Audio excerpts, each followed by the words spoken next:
Right strategy पर हम बात करेंगे।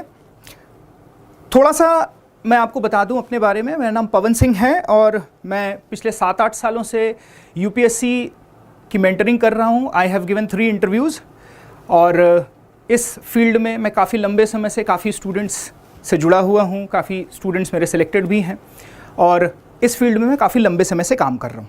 तो आज हम बात करेंगे कि सिविल सर्विसेज की प्रिपरेशन के लिए सही स्ट्रैटेजी क्या होनी चाहिए। देखिए, सभी लोग रिजल्ट पर ध्यान देते हैं, ठीक है। कोई सेलेक्ट हुआ, कोई सेलेक्ट नहीं हुआ, रिजल्ट पर ध्यान देते हैं। इंपॉर्टेंट क्या होता है सबके लिए? Result. Result is more important, ठीक है। देखते हैं कि इसका रिजल्ट आया, ये सिलेक्ट हुआ, इसने अच्छे से प्रिपरेशन की होगी। बट आई पर्सनली बिलीव कि रिजल्ट से ज्यादा इंपॉर्टेंट होता है प्रोसेस। आप कौन सा प्रोसेस फॉलो करते हैं, आप किस तरीके से अपनी स्ट्रैटेजी डिसाइड करते हैं, आप किस तरीके से पढ़ाई करते हैं। तो जो राइट प्रोसेस होता है वो इंपॉर्टेंट होता है कि आप किसी भी एग्जाम को क्वालिफाई कर पाएंगे या नहीं कर पाएंगे, ठीक है। और प्रोसेस को समझने का, प्रोसेस स्टार्ट करने का जो सबसे पहला स्टेप होता है, to chalk out your plan और to chalk out your plan and your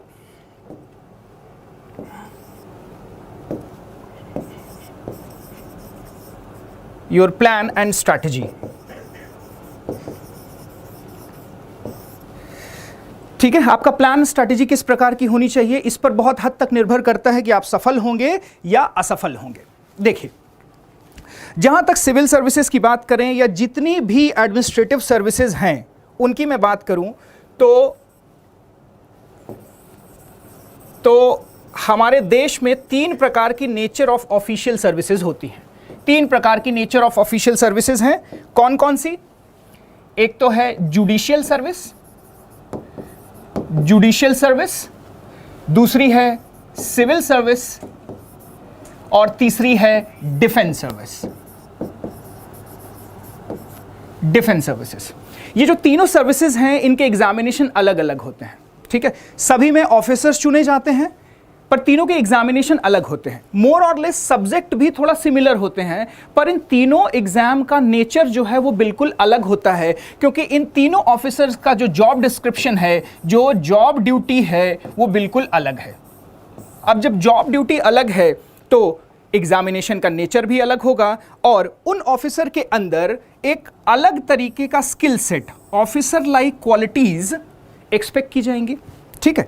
आज जो हमारा मुख्य विषय है वो है सिविल सर्विसेज पर बात करना। हम बात करेंगे किस पर? सिविल सर्विसेज पर। डिफेंस सर्विसेज पर नहीं, जुडिशियल सर्विस पर नहीं, हम बात करेंगे सिर्फ और सिर्फ सिविल सर्विसेज पर, ठीक है। तो सेंटर पे और स्टेट में सिविल सर्वेंट्स होते हैं। सिविल सर्वेंट्स आईएएस की एग्जामिनेशन जो यूपीएससी लेती है और वेरियस जो स्टेट सर्विसेज एग्जाम होते हैं वहां से सेलेक्ट किए जाते हैं। तो सिविल सर्विसेज पर हम बात करेंगे आज कि एक सिविल सर्वेंट बनने के लिए आपके अंदर क्या क्वालिटीज होनी चाहिए, एक सिविल सर्वेंट बनने के लिए आपको किस तरीके का प्रोसेस फॉलो करना चाहिए, ठीक है। देखिए, सिविल सर्विसेज को लेकर के जो कुछ परसेप्शंस हैं, वो परसेप्शंस ये हैं कि you have to study very much, a lot of number of times. आपको बहुत ज़्यादा पढ़ना पड़ेगा, बहुत लंबे समय तक पढ़ना पड़ेगा, पंचवर्षीय योजना बना करके पढ़ना पड़ेगा, ठीक है। तो अभी तक ये धारणा रही है कि बहुत ज़्यादा नॉलेज आप एक्वायर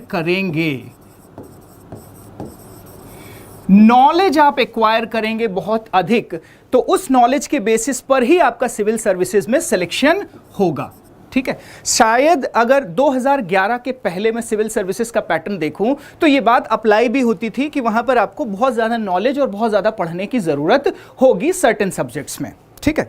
पर अगर हम अभी देखें जिस प्रकार से सोसाइटी चेंज हो रही है, जिस प्रकार से एडमिनिस्ट्रेटिव स्किल्स की रिक्वायरमेंट चेंज हो रही है, उसके हिसाब से अब सिर्फ नॉलेज एक इंपॉर्टेंट फैक्टर नहीं बचा है। आप अगर देखिए तो अगर सिर्फ नॉलेजेबल पर्सन चाहिए तो यूपीएससी क्या करे? यूनिवर्सिटी से जो लॉरिएट प्रोफेसर्स होते हैं, फॉरेन इंस्टीट्यूशन से, आईआईटी से, आईएम से पढ़े हुए लोगों को उठा करके सिविल सर्वेंट बना दिया जाए, पर ऐसा नहीं किया जाता है। ऐसा क्यों नहीं किया जाता है? क्यों उनको एक ही प्रोसेस, एक ही प्रोसेस से गुजारा जाता है। वो चाहे आईआईटी से पढ़ के आए, चाहे आईएम से पढ़ के आए, चाहे मेडिकल एग्जामिनेशन दे करके आए, उनको एक ही प्रोसेस से गुजारा जाता है। और वो प्रोसेस क्या है? प्री, मेंस और इंटरव्यू का। ठीक है, इसका साफ सा मतलब है कि knowledge is not the only requirement. Knowledge सिर्फ रिक्वायर नहीं है सिविल सर्वेंट बनने के लिए। सिविल सर्विसेज के लिए एक सर्टेन ऑफिसर लाइक क्वालिटी होनी चाहिए। अभी हम इस पर भी डिस्कशन करेंगे और क्या स्ट्रैटेजी हमारी इस एग्जामिनेशन के लिए होनी चाहिए उस पर भी डिस्कस करते हैं। ठीक है, तो नॉलेज क्या है? ये ओनली स्किल सेट रिक्वायर्ड नहीं है। तो जितने लोग भी अब वीडियो देख रहे हैं अपने दिमाग में ये चीज भर लीजिए, बांध लीजिए, मार्क माय वर्ड्स कि knowledge is not the only requirement. Your personality, your officer like qualities अगर आपके अंदर हैं तो बहुत अच्छा है, नहीं है तो भी वो आपके एग्जामिनेशन की प्रिपरेशन के दौरान विकसित हो जाएंगी। ठीक है, मैं इसे कैसे डिफाइन करता हूं कि एक तो आप सिलेक्ट होने के बाद ट्रेनिंग करने के लिए लाल बहादुर शास्त्री एकेडमी जाएंगे, ठीक है, हैदराबाद पुलिस एकेडमी जाएंगे। एक आप सेलेक्ट होने से पहले जो प्रिपरेशन करते हैं, आपका जो प्रिपरेशन का जो फेज होता है वो भी एक तरीके से आपका एक ट्रेनिंग फेज होता है। ये प्री सिलेक्शन ट्रेनिंग फेज होता है और एक होता है पोस्ट सिलेक्शन ट्रेनिंग फेज। ये दोनों ही ट्रेनिंग फेज होता है। और यूपीएससी क्या चाहती है? यूपीएससी चाहती है कि सभी उस प्रोसेस से गुजर कर आएं और कुछ इस तरीके का मटेरियल हमें मिले जो कि ट्रेनेबल हो, जिसे हम क्या करें? ट्रेन कर सकें। उनको ट्रेनेबल पीपल चाहिए होते हैं जो एक ही प्रोसेस से निकल करके आते हैं। तो knowledge is not the only game. अब से सिर्फ आपको नॉलेज एक्विजिशन पर ध्यान नहीं देना है बल्कि अपनी पूरी की पूरी पर्सनालिटी पर ध्यान देना है। अभी हम बात करते हैं कौन कौन सी ऑफिसर लाइक स्किल्स यहां पर हमारे लिए आवश्यक हैं। ठीक है, तो पहली चीज, knowledge is not the only criteria. ठीक है, अदरवाइज यूनिवर्सिटी के जो नोबल लॉरिएट्स हैं, ठीक है, जो बड़े बड़े प्रोफेसर्स हैं, वो सब सिविल सर्वेंट्स की जगह पर बैठे होते। ठीक है, चलिए बात करता हूं कि कौन कौन सी ऑफिसर लाइक स्किल्स हमारे लिए रिक्वायर्ड है और वो किस तरीके से हमारे एग्जामिनेशन प्रोसेस में हमारी मदद करेंगी। साथ में जब हम सिविल सर्वेंट बनेंगे तब भी वो हमारी जाकर के मदद करेंगी। देखिए क्या होता है, मैं आपको अभी कुछ डेटा दिखाता हूं। ठीक है, थोड़ा सा एग्जाम प्रोसेस के बारे में हम बात करते हैं। एग्जाम प्रोसेस के बारे में बात करते हैं। ठीक है, आईएएस के लिए एलिजिबिलिटी क्राइटेरिया क्या है? जनरल के लिए 32 ईयर है, 6 अटेम्प्ट्स है। उसी तरीके से ओबीसी के लिए 32 ईयर्स है।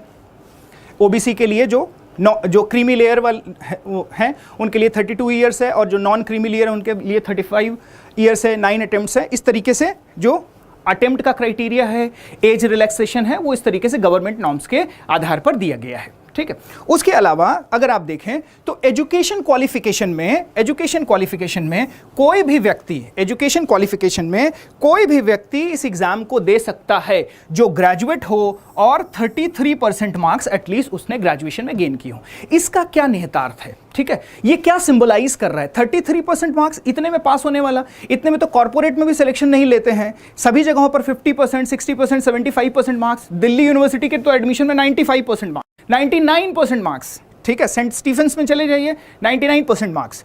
तो 33% मार्क्स गेन करने वाला जो स्टूडेंट है वो भी इस एग्जामिनेशन को दे सकता है। और सिर्फ देता ही नहीं है, बहुत सारे स्टूडेंट्स हमारे ऐसे हैं, बहुत सारे एग्जाम्पल्स ऐसे हैं, वो 35% मार्क्स में भी उन्होंने सिर्फ एग्जाम नहीं दिया हुआ है, क्वालिफाई भी किया हुआ है। इसका मतलब है कि आपके पास्ट से कुछ लेना देना नहीं है, आपके पास्ट से कुछ लेना देना नहीं है। आपके जीवन में आपने पढ़ाई किस प्रकार से की, ठीक है, 10th 12th ग्रेजुएशन किस प्रकार से किया, कोई मतलब नहीं है। पर अगर आप पास हुए हैं तो आप एग्जाम में कैसा परफॉर्म करते हैं ये ज्यादा इंपॉर्टेंट है। इसलिए यूपीएससी जो है ना, ये मोस्ट अनबायस, सबसे बिल्कुल अनबायस तरीके से काम करती है। ठीक है, तो एजुकेशन क्वालिफिकेशन में आप भी देखिए तो बहुत बड़ा कोई क्राइटेरिया नहीं रखा गया है। 33% मार्क्स ला करके आप क्वालिफाई कर सकते हैं। ठीक है, चलिए नेक्स्ट अगर हम देखें तो नेशनैलिटी के हिसाब से तो जो इंडियन एडमिनिस्ट्रेटिव सर्विस होती है, Indian administrative service, Indian police service, Indian administrative service और इंडियन पुलिस सर्विस के लिए आपको सिटीजन ऑफ इंडिया होना आवश्यक होगा। ठीक है, बाकी हमारे यहाँ पर जो नेपाल और भूटान के लोग हैं वो भी इस एग्जामिनेशन को दे सकते हैं, पर उनको सर्विसेज अलग मिलेगी, उनको आईएएस और पीसीएस जैसी ऑल इंडिया सर्विसेज नहीं मिलेंगे। देखिए 3 ऑल इंडिया सर्विस होती हैं, एक होता है इंडियन एडमिनिस्ट्रेटिव सर्विस आईएएस और एक होती है आईपीएस। ठीक है, इंडियन पुलिस सर्विस। इसके अलावा एक और एग्जाम होता है इंडियन फॉरेस्ट सर्विसेज का, फॉरेस्ट सर्विसेज का, फॉरेस्ट सर्विसेज का जो एग्जाम होता है वो यूपीएससी के आईएएस एग्जाम के साथ ही उसका प्रीलिम्स होता है, पर उसका मेंस जो है वो अलग होता है। तो हम यहाँ फॉरेस्ट सर्विस की बात नहीं कर रहे हैं, हम बात कर रहे हैं सिर्फ एडमिनिस्ट्रेटिव सर्विस, पुलिस सर्विस और जो दूसरी अदर एलाइड सर्विसेज हैं उनके बारे में। ठीक है, तो सिटीजन ऑफ इंडिया जितने भी हैं वो सभी सर्विसेज प्राप्त कर सकते हैं, इंक्लूडिंग आईएएस एंड पीसीएस। उसके अलावा दूसरे यहाँ पर क्राइटेरियाज दिए हुए हैं जो कि इन सर्विसेज में जा सकते हैं आईएएस और आईपीएस को छोड़ करके। ठीक है, यहाँ पर कुछ डेटा अगर देखें तो मैं एक रफ डेटा आपके सामने प्रेजेंट करता हूँ, क्योंकि डेटा के बेस पर ही हम एनालिसिस बैठाते हैं और डेटा के बेस पर ही हम डिसीजन बनाते हैं। डेटा कुछ इस प्रकार से है कि लगभग 10 लाख लोग इस फॉर्म को भरते हैं तो 5 लाख लोग एग्जाम देते हैं।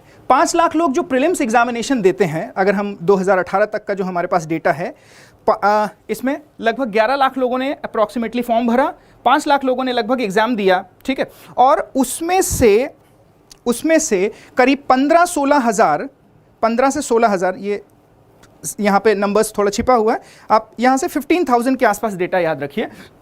जितनी भी सीट आती है, कितनी सीट आती है, लगभग 1,000 के आसपास सीट आती है। 1,000 सीट आती है, 10 लाख लोग लगभग फॉर्म भर रहे हैं, 5 लाख लोग प्रीलिम्स एग्जामिनेशन दे रहे हैं, 15,000 के आसपास क्वालिफाई कर रहे हैं, फिर 2,500 से 3,000 के आसपास जो है वो इंटरव्यू दे रहे हैं और फाइनल सिलेक्शन हो रहा है 800 से 1,000 स्टूडेंट्स का। ठीक है, ये जो इतना बड़ा स्कीमिंग का प्रोसेस है, इतना बड़ा मलाई निकालने का जो प्रोसेस चल रहा है यूपीएससी के द्वारा, जिस पर यूपीएससी साल भर मेहनत करती है, उसके पीछे यूपीएससी का सीधा उद्देश्य होता है ऐसे लोगों की खोज करना जिनके अंदर ट्रेनेबल स्किल्स हैं, जिनको हम आसानी से ट्रेन कर सकते हैं, रिबेलियंस नहीं है। ठीक है, तो इसीलिए यूपीएससी इतना मेहनत करती है अपने इस पूरे प्रोसेस को रन करने के लिए। ठीक है, तो यहां पर मार्क्स का भी क्राइटेरिया दिया हुआ है। तो अगर हम मार्क्स देखें, एक रफ मार्क्स देखें, तो सिलेक्ट होने के लिए आपको हर प्रोसेस में 50% से ज्यादा मार्क्स नहीं चाहिए होते हैं।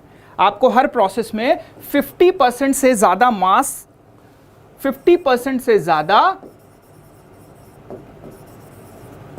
50% आप लाते हैं हर एक प्रोसेस में, तो आपको क्या होगा, सिलेक्शन मिल जाएगा। चाहे प्रीलिम्स में देख लीजिए, चाहे मेंस में देख लीजिए, चाहे फाइनल सिलेक्शन में देख लीजिए, ओनली 50% मार्क्स आर रिक्वायर्ड। ठीक है, आप जरा सोचिए कि अगर यूपीएससी इतने जीनियस ढूंढ रही होती तो आई थिंक वो 90%, 95% से कम में कॉम्प्रोमाइज नहीं करती। मतलब जो लोग 95% ला रहे हैं, 100% ला रहे हैं, उनका सिलेक्शन यहां पर होना चाहिए, पर सिर्फ 50% मार्क्स लाने में ही सिलेक्शन फाइनलाइज हो जाता है।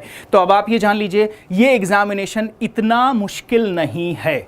आपको सही प्रोसेस और सही स्ट्रैटेजी फॉलो करना है, इतना मुश्किल नहीं है, क्योंकि आपको 50% तो मुझे लगता है आप सब जो है 10th-12th में लाए होंगे। बताइएगा आप लोग सब लोग 50%, 60% मार्क्स तो बड़े आराम से आप लोग लाए होंगे। ठीक है, तो 50% मार्क्स में तो आपके सामने एक बात क्लियर हो गई, ये नॉलेज का एग्जामिनेशन नहीं है। आपने पास्ट में कैसे परफॉर्म किया है उससे फर्क नहीं पड़ता है, आपके पास पासिंग मार्क हैं तो आप इस एग्जामिनेशन को दे सकते हैं और क्वालिफाई कर सकते हैं।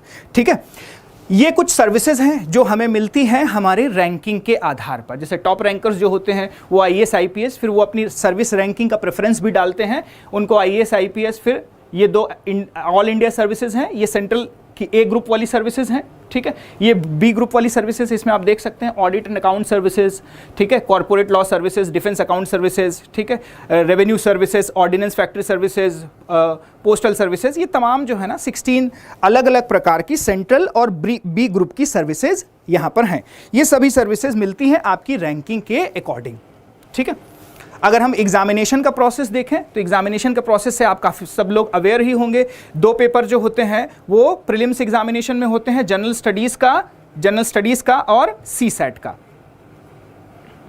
जनरल स्टडीज़ का और सीसैट का होता है। अब एक बहुत इंपॉर्टेंट बात है, देखिए यहीं से आपके स्ट्रैटेजी, किस तरीके से आप प्रोसेस फॉलो करते हैं वो प्रारंभ हो जाता है। क्या है कि ज़्यादातर हम टाइम किस में डिवोट करते हैं, जनरल स्टडीज़ को पढ़ने में। ठीक है, जनरल स्टडीज़ को पढ़ने में, क्योंकि सिलेक्शन भी इसी के आधार पर होगा। ठीक है, देखिए यूपीएससी में क्या है, यूपीएससी आपकी स्ट्रैटेजी किस तरीके से बनाते हैं उसको, क्योंकि आगे चल करके जब आप किसी जिले में डीएम एसडीएम किसी भी पोस्ट पर जाएंगे तो आपकी बनाई हुई पॉलिसीज ही फॉलो होंगी। ठीक है, आपकी बनाई हुई पॉलिसी से पूरे जिले की जनता उस पर चलेगी, काम करेगी। सो हम क्या करते हैं, we devote more and more time over general studies पर देते हैं। सीसैट को हम क्या करते हैं, कम पढ़ते हैं, या जब एग्जाम आता है पास में तो 10-15 दिन सीसैट उठा के देख लेते हैं। क्यों? क्योंकि सीसैट क्वालिफाइंग है, 33% मार्क्स आप लाते हैं सीसैट के पेपर में, 80 क्वेश्चन आते हैं, ठीक है, उसमें 33% आपका आ गया तो आपका सीसैट क्वालिफाई हो जाता है। पर मैं आपको एक डेटा बताता हूं। डेटा यह है कि 40% of the aspirants who are appearing with English medium से 40% से ज्यादा स्टूडेंट जो अपीयर हो रहे हैं वो सीसैट के एग्जामिनेशन में फेल हो जा रहे हैं, बिल्कुल। और हिंदी मीडियम से जो स्टूडेंट्स इसमें अपीयर हो रहे हैं उसमें सिर्फ और सिर्फ 10% स्टूडेंट ही, हिंदी मीडियम से अपीयर जो हो रहे हैं उसमें 10% स्टूडेंट्स ही सीसैट क्वालिफाई कर रहे हैं। अब इसका क्या ड्रॉबैक है? अगर आप सीसैट क्वालिफाई नहीं करते हैं तो जीएस आपने कितने भी अच्छे से पढ़ा हो, जीएस में आपने कितना भी अच्छा परफॉर्म किया हो, आपकी कॉपी चेक नहीं होगी। स्ट्रैटेजी क्लियर हुई? आपकी पहली और इंपॉर्टेंट स्ट्रैटेजी क्या होनी चाहिए? मुझे इस एग्जामिनेशन में सीसैट के पेपर को इतना बेहतर तैयार करना है कि मेरी जीएस की तैयारी खराब ना हो, ठीक है। तो यहीं से आपके क्या प्रायोरिटाइजेशन स्टार्ट हो गया, आप किस चीज को प्रायोरिटी दे रहे हैं, ठीक है। जैसे आप प्रायोरिटी देंगे, ठीक है, उसी तरीके से आपके रिजल्ट आएंगे। तो आपको सीसैट को भी यहां पर प्रायोरिटी देना होगा। फिर प्रीलिम्स क्वालिफाई करने के बाद 9 पेपर्स होते हैं, जिसमें लैंग्वेज के 2 पेपर जो है ना, ये भी क्वालिफाइंग नेचर के होते हैं, ठीक है। लैंग्वेज के 2 पेपर क्वालिफाइंग नेचर के होते हैं। जैसे इसमें जैसे नॉर्थ इंडियंस हिंदी ले लेते हैं, इंग्लिश लैंग्वेज जो है वो सबके लिए कंपलसरी है। हिंदी मीडियम वाले काफ़ी स्टूडेंट्स जो है जो मेंस में लिखने के लिए जाते हैं वो फेल हो जाते हैं हिंदी मीडियम के इंग्लिश के पेपर में और इंग्लिश मीडियम के हिंदी के पेपर में। 50% से ज़्यादा स्टूडेंट्स का यही हाल हो रहा है कि वो इन लैंग्वेज के जो पेपर्स हैं इसमें क्वालिफाई ही नहीं कर पा रहे हैं। आप इंटरनेट पे डेटा सर्च करके देखेंगे, ये आपको डेटा मिल जाएगा, ठीक है। तो ये जो स्टूडेंट्स यहां पर क्वालिफाई नहीं कर पा रहे हैं लैंग्वेज के पेपर में, ये क्या होगा, इनकी आगे की कॉपी चाहे इन्होंने जितनी अच्छी लिखी हो, ये टॉप कर सकते थे, पर क्या होगा, यहां इनकी कॉपियां चेक नहीं होंगी। तो दूसरा प्रायोरिटाइजेशन आपका क्या हो गया, जब भी आप प्रिपरेशन करेंगे तो सीसैट को और लैंग्वेज के पेपर को कभी निगलेक्ट नहीं करेंगे। बहुत लोग ये गलती करते हैं और जब रिजल्ट आता है तो बहुत पछताते हैं, क्योंकि शायद अगर उन्होंने इसमें थोड़ा सा ध्यान दिया होता तो उनका जो जीएस में ऑप्शनल के पेपर में उन्होंने काम किया उसका उन्हें रिजल्ट मिलता, ठीक है। तो प्रायोरिटी क्या हो गई, आपको सीसैट में और इस पेपर में क्या करना है, बिल्कुल क्वालिफाई करना है, इसका कोई ऑप्शन आपके पास नहीं है, ठीक है। फिर हमारा पर्सनालिटी टेस्ट होता है 275 मार्क्स का, ठीक है, और मेंस का और पर्सनालिटी टेस्ट इंटरव्यू का मिलाकर के हमारी मेरिट बनती है, उसके हिसाब से हमको सर्विसेज मिलती हैं, ठीक है। जो जो बातें मैं बोल रहा हूं वो आप लिखते जाइएगा। This is not the examination of knowledge, बोलिए क्या, this is not the examination of only knowledge, knowledge का नहीं है, पर्सनालिटी पे काम करना है, ठीक है, प्रायोरिटी डिसाइड करना है। ओके, आगे बढ़ते हैं, ठीक है। तो यहां पर सिलेबस है, सिलेबस पर हम आगे डिटेल डिस्कशन करेंगे, सिलेबस को अलग अलग तरीके से डिकोड करेंगे, ठीक है। करंट इवेंट, हिस्ट्री आता है, वर्ल्ड जियोग्राफी, इंडियन जियोग्राफी आता है, पॉलिटी एंड गवर्नेंस आता है, इकोनॉमी से रिलेटेड, सोशल डेवलपमेंट से रिलेटेड, इन्वायरमेंट इकोलॉजी से रिलेटेड क्वेश्चंस आते हैं, ठीक है। तो यहाँ पर बहुत सारे जीएस के पेपर में आ रहे हैं। इधर सीसैट के पेपर में कॉम्प्रिहेंशन, इंटरपर्सनल स्किल्स, अब देखिए यहाँ पर इंटरपर्सनल कम्युनिकेशन स्किल्स पूछा जा रहा है, लॉजिकल रीजनिंग पूछा जा रहा है, ये आपके पर्सनालिटी टेस्ट से सीधे तरीके से रिलेटेड है। डिसीजन मेकिंग क्या करेंगे आप, यूपीएससी क्वालिफाई करने के बाद जब आप जाएंगे तो आपको डिसीजन ही बनाना होगा जिले में बैठ करके, decision making, general mental ability, इस तरीके की चीजें इसमें पूछी जा रही हैं। मतलब सिर्फ नॉलेज नहीं है, पर्सनालिटी भी इंपॉर्टेंट है, आप किस तरीके से सोचते हैं, किस तरीके से रिएक्ट करते हैं, वो भी यहाँ पर इक्वली इंपॉर्टेंट है, ठीक है। यहाँ पर पेपर मैंने लिखे हुए हैं, कौन कौन से पेपर होते हैं, उनका टाइमिंग क्या है, उनके आवर्स कितने हैं, टोटल कितना मार्क्स हो गया हमारा, रिटन का 1750 मार्क्स हो गया, ठीक है, और इंटरव्यू का हो गया 275, कुल मिला के 2025 मार्क्स का होता है। और अगर आप इसमें 900 मार्क्स भी लेकर के आते हैं तो you are selected, means less than 50% में पीपल आर गेटिंग सिलेक्टेड। 2013 में 750 मार्क्स लाने वाला भी सिलेक्ट था इतने में। अब आप सोचिए कि this is not the examination of knowledge, ठीक है। चलिए आगे बढ़ते हैं। दीज आर द पेपर्स जो मेंस एग्जामिनेशन में होते हैं। जनरल स्टडीज पेपर 1 में आपका इंडियन हेरिटेज, कल्चर, हिस्ट्री, देखिए इसमें से हर पेपर को हम अलग तरीके से डिकोडिंग करेंगे कि उस पेपर का क्या रिक्वायरमेंट है, इसमें अलग तरीके से डिकोडिंग करेंगे। अभी सिर्फ मोटा मोटा आप ये ध्यान में रखें कि Indian heritage, culture, history, geography paper 1 में आएगा, ठीक है। पेपर 2 में अगर आप देखें तो पेपर 2 में गवर्नेंस एंड पॉलिटी से रिलेटेड क्वेश्चन आएंगे, polity, governance, constitution, social justice, international relation, तो कुल मिलाकर के पॉलिटी से रिलेटेड है। थर्ड पेपर अगर हम देखें तो थर्ड पेपर हमारा जनरल साइंस से रिलेटेड है, इकोनॉमी से रिलेटेड है, एनवायरनमेंट से रिलेटेड है, डिजास्टर मैनेजमेंट वगैरह ये इसमें आएगा। फोर्थ पेपर में अगर आप देखें, फोर्थ पेपर में एथिक्स आएगा। ये पेपर पहले नहीं होता था, 2013 से एथिक्स इंटीग्रिटी से रिलेटेड क्वेश्चन आने लगे।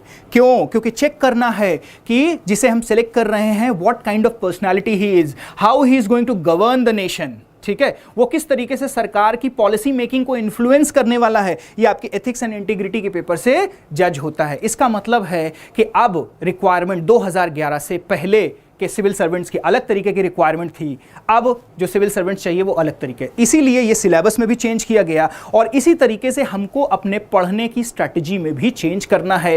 क्या हम ब्रेन को गोल दे रहे हैं, हम अपने ब्रेन को क्या गोल दे रहे हैं, क्या करना चाहते हो आप, ठीक है, क्या सिर्फ हिस्ट्री जियोग्राफी रटना चाहते हो या और कुछ भी उद्देश्य है आयोग का यहाँ पर, तो आयोग का क्या उद्देश्य है वो भी हम यहाँ पर देखेंगे, ठीक है। चलिए, सो ये ऑप्शनल के सब्जेक्ट्स हैं, ऑप्शनल कैसे चूज करेंगे इस पर भी हम बाद में चर्चा करेंगे, कौन सा ऑप्शनल आपको लेना चाहिए अपने इंटरेस्ट के अनुसार, मार्किंग के अनुसार, आपने पास्ट में क्या स्टडीज़ किए उसके अनुसार। ये लैंग्वेज के पेपर हैं, इंग्लिश कंपलसरी होता है, उसके अलावा ये आप सारी लैंग्वेजेस इसमें से चूज कर सकते हैं। These are the language paper जो आपको क्वालिफाई करना होता ही है, ठीक है। अब हम बात करते हैं ऑफिसर लाइक स्किल्स पर। कौन कौन सी ऑफिसर लाइक स्किल्स हमें चाहिए आईएएस बनने के लिए, ठीक है। तो अब नॉलेज के साथ में जो नॉलेज आपको अक्वायर करना है वो तो करना ही है, पर उस नॉलेज को अक्वायर करते हुए आपको इस स्किल सेट को फॉलो करना है। इस स्किल सेट को आप फॉलो करेंगे तो डेफिनेटली मैं आपको शर्तियाँ बता रहा हूँ, बहुत लोग बहुत सारे अटेम्प्ट देते रहते हैं, बड़ी बड़ी बातों पर दुनिया फोकस करती है, जो बड़ी बड़ी चीज़ें हैं वो सबको दिखाई पड़ती हैं, ठीक है, मेरा हिस्ट्री में मार्क्स कम आ रहा है उसको पढ़ लें, पर बहुत छोटी छोटी बातें होती हैं, बहुत छोटी छोटी बातें होती हैं जो हमारी पर्सनालिटी को बिल्ड करती हैं, हमारी सक्सेस के की स्टोन्स बनती हैं, ठीक है। तो यहाँ पर हम बात करेंगे उन्हीं ऑफिसर लाइक स्किल्स के ऊपर, जैसे इंटेग्रिटी। इंटेग्रिटी क्या है? Integrity is choosing your thoughts and action based on values then your personal gain. एक सिविल सर्वेंट के अंदर इंटेग्रिटी का होना बहुत आवश्यक है। ना सिर्फ एक सिविल सर्वेंट के अंदर बल्कि एक कॉमन ह्यूमन बीइंग के अंदर इंटेग्रिटी का होना बहुत आवश्यक है, ठीक है। क्या होती है इंटेग्रिटी? हिंदी में इसको बोलते हैं सत्यनिष्ठा, हिंदी में इसे बोलते हैं सत्यनिष्ठा।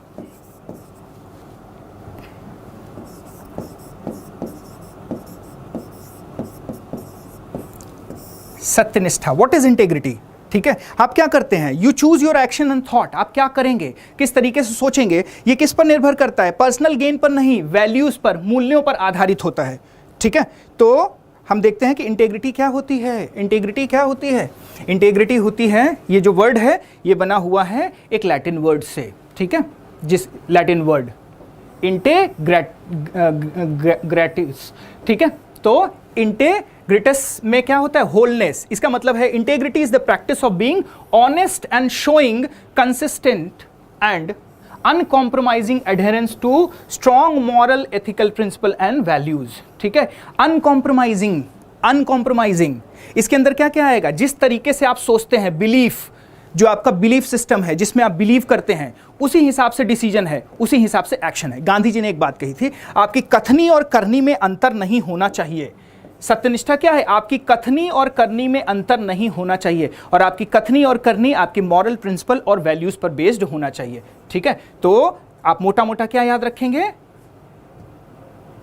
कथनी, आपकी कथनी और करनी समान होनी चाहिए, ठीक है। मैं आपको एक छोटे से एग्जांपल से समझाता हूं, ठीक है। एक व्यक्ति मार्केट में जा रहा था, उसने देखा कि एक अदर पर्सन का पर्स गिर गया। उसने पर्स उठाया, पर्स उठाते हुए 4 लोगों ने उसे देखा और उसने क्या किया? वो पर्स ले जा करके उसे वापस कर दिया जिस व्यक्ति का वो पर्स था, ठीक है। इंटीग्रिटी दिखाई, हाँ जी बिल्कुल इंटीग्रिटी दिखाई। एक और सिचुएशन लेते हैं, ये केस स्टडी आ चुकी है, इस तरीके की केस स्टडी एथिक्स के पेपर में आ चुके हैं। एक और केस स्टडी लेते हैं, ठीक है। इसी में आगे मैं ऐड ऑन करता हूं। एक व्यक्ति जा रहा था, उसे गिरा हुआ पर्स मिला, उस पर्स में अच्छे खासे पैसे रखे हुए थे, ठीक है। The wallet was full of money, ठीक है, उसमें बहुत सारा पैसा था। उसके साथ कुछ आई कार्ड्स थे, उस आई कार्ड में उस व्यक्ति का नाम था, उसका एड्रेस था, उसका फ़ोन नंबर था। अब आपने क्या किया? अब उस व्यक्ति ने क्या किया? उसने उस एड्रेस पर, उस फ़ोन नंबर पर फ़ोन करके वॉलेट वापस नहीं किया, बल्कि उस वॉलेट को रख लिया। दोनों में क्या हुआ?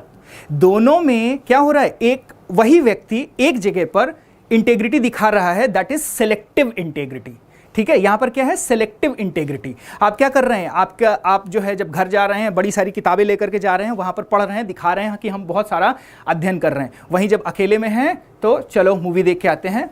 तो ये क्या है, इंटेग्रिटी जो है ना, वो ये बिलीव करना है कि हम खुद से झूठ ना बोलें, हमने जो प्रॉमिस किया है, जो बिलीफ है हमारा, उसी हिसाब से डिसीजन और एक्शन होने चाहिए। इंटीग्रिटी में काइंडनेस भी इन्वॉल्व है, ऑनेस्टी भी इन्वॉल्व है। ठीक है, अब देखिए ऑनेस्टी अलग नहीं है, इंटीग्रिटी के अंदर ही आ जाती है। एथिक्स के पेपर में पहला ही टॉपिक है इंटीग्रिटी। ठीक है, तो ऑनेस्टी क्या है, एक व्यक्ति बहुत ऑनेस्ट है, वो अपने बॉस के कहने पर काम करता है। ठीक है, एक ऑफिस में काम करते हैं, बॉस ने जैसा कहा वो करता है। अब बॉस ने कुछ ऐसा काम कहा जिसको करने में उसे लगता है कि ये काम गलत है, तो फिर भी वो फॉलो करता है। फॉलो करता है क्यों? क्योंकि वो ऑनेस्टली अपनी ड्यूटी कर रहा है। प्रधानमंत्री मनमोहन सिंह बिल्कुल फॉलो करते थे। ठीक है, ऑनेस्टली अपनी ड्यूटी कर रहे थे, पर वो होने वाले स्कैम्स को नहीं रोक पाए। ठीक है, तो फुल इंटीग्रिटी का परिचय नहीं दिया, बल्कि सिलेक्टिव इंटीग्रिटी का दिया। व्यक्ति ऑनेस्ट है, पर इंटीग्रिटी शायद नहीं भी हो सकती है। तो इंटीग्रिटी के अंदर ही ऑनेस्टी इन्वॉल्व होती है। ट्रुथफुलनेस, फेयरनेस, ठीक है, ट्रुथफुलनेस, फेयरनेस, ये सब मिलाकर के इंटेग्रिटी बनता है। So doing the right action always, each and every time, whether you are with the people, whether somebody is watching you और somebody is not watching you, you are alone or with the people, आप कुछ भी करते हैं पर अपनी moral principal, moral values को हर समय फॉलो करते हैं। ये आपके स्टडीज के लिए भी इंपॉर्टेंट है। जब आप अकेले रूम में भी रहें तो भी उतनी ही मेहनत करें, जब घर जाएं तो भी उतनी ही मेहनत करें, जब दोस्तों के साथ हों तो भी उतनी मेहनत करें। दिखावे के लिए कभी भी कुछ ना करें। ठीक है, तो ये आप एथिक्स में भी पढ़ेंगे। यूके की नोलान कमिटी ने एक रिपोर्ट दी थी। नोलान कमिटी की ये रिपोर्ट एथिक्स के पेपर में भी कोट किया जाता है, एथिक्स में टीचर भी आपको इसे पढ़ाते हैं। तो उस कमिटी ने कहा था कि एक सिविल सर्वेंट के जो लाइफ होती है उसमें 7 प्रिंसिपल ऑफ पब्लिक लाइफ बताया था। 7 प्रिंसिपल ऑफ पब्लिक लाइफ, जिसमें सबसे इंपॉर्टेंट कैरेक्टरिस्टिक आपके सामने हैं। जैसे क्या है, इंटेग्रिटी यहां पर दिया हुआ है, विच आई हैव डिफाइंड यू। ठीक है, selflessness, leadership, honesty, openness, accountability, objectivity.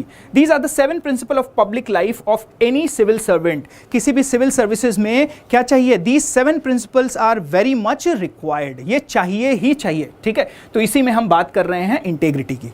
ठीक है, आगे बढ़ते हैं। इंटेग्रिटी से आगे और कौन सी स्किल हमारे लिए रिक्वायर्ड है? अच्छा, ये मैं थोड़ा सा आपको बता दूं आप कैसे अपनी इंटेग्रिटी को बिल्ड कर सकते हैं। कैसे बिल्ड कर सकते हैं? Fulfil your promises. आप चाहे अपने से प्रॉमिस करें या किसी और से प्रॉमिस करें, उस प्रॉमिस को फुलफिल करिए। क्योंकि आपको एक बार प्रॉमिस फुलफिल करने की आदत, प्रॉमिस तोड़ने की आदत लग गई, किसी का विश्वास तोड़ने की आदत लग जाती है, तो वो फिर बनी रहती है। तो फुलफिल योर प्रॉमिस, चाहे आप अपने आप से करें, अपने घर वालों से करें।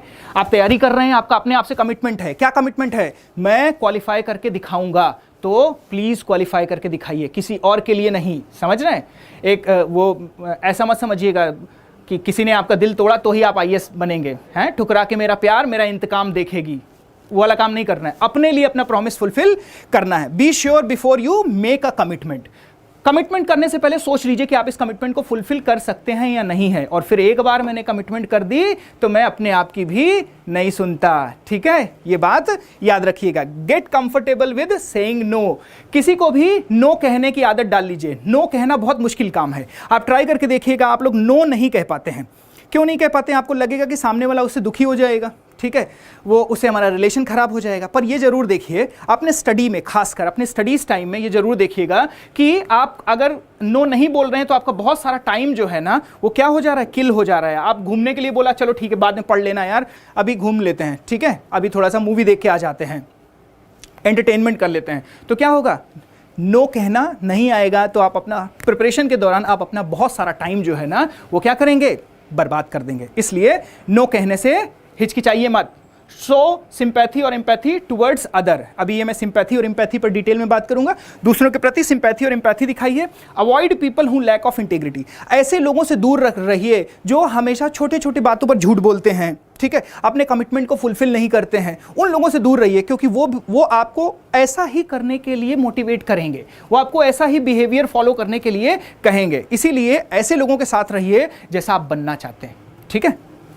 मेक क्लियर डिसीजन, डिसीजन आपका एकदम क्लियर होना चाहिए। Stay committed to what you believe, जिसमें आप बिलीव करते हैं, आप बिलीव करते हैं कि आपको पढ़ना है 10 घंटे तो पढ़ना है, उसमें कमिटेड रहिए। डू नॉट प्लीज पीपल, लोगों को खुश करने का प्रयास मत करिए, दुनिया कभी खुश नहीं होगी आपसे, ठीक है। और आप इस धरती पर दुनिया को खुश करने के लिए नहीं आए हैं। आप अपना काम करिए, जो कमिटमेंट किया है अपने आप से, अपने घर वालों से, उसको पूरा करने ही आपका कर्तव्य है, ठीक है। एक और स्किल की बात करते हैं, इम्पैथी। इम्पैथी का मतलब होता है, इम्पैथी का मतलब होता है क्या? समानुभूति। देखिए 2 वर्ड होते हैं, एक होता है सिंपैथी, एक वर्ड होता है सिंपैथी। सिंपैथी होता है सहानुभूति, दिस इज सहानुभूति, ठीक है। सिंपैथी सहानुभूति। एक वर्ड होता है इम्पैथी, इम्पैथी, ठीक है। दोनों में अंतर क्या है? आप जब एथिक्स का पेपर पढ़ेंगे तो आपको इंटेग्रिटी के साथ में इम्पैथी का भी टॉपिक पर क्वेश्चंस मिलेंगे, ठीक है। तो इम्पैथी क्या है? इसको बोलते हैं समानुभूति, समानुभूति,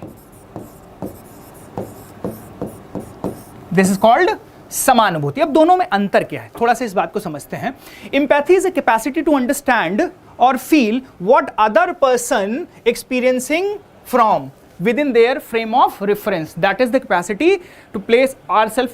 इसका मतलब ये समझिए कि जैसा सामने वाला व्यक्ति फील कर रहा है वैसा ही हम फील करें। लेट सपोज कि आपको लाइफ में कभी फ्रैक्चर हुआ है, ठीक है, हाथ में आपको फ्रैक्चर हो गया था, तो आपको पता है फ्रैक्चर होने का क्या मतलब होता है, हड्डी टूट जाने का क्या मतलब होता है। तो सामने वाले को भी फ्रैक्चर हुआ, आप उसको समझ गए, ठीक है, आप उसको समझ गए कि इसको कैसा फील हो रहा होगा, ठीक है। तो वहां पर इंपैथी तो है, पर इंपैथी पर्सनल एक्सपीरियंस से आ रही है, ठीक है। पर शायद कई बार ऐसे एक्सपीरियंस जो आप खुद ना फील किए हो और सामने वाला उसे फील कर रहा हो और आपको वैसे ही सोचना है, तो आप सहानुभूति दिखाना तो बहुत आसान होता है, ठीक है। I am with you, oh I am very sorry, आपके साथ ये घटना घटित हुई।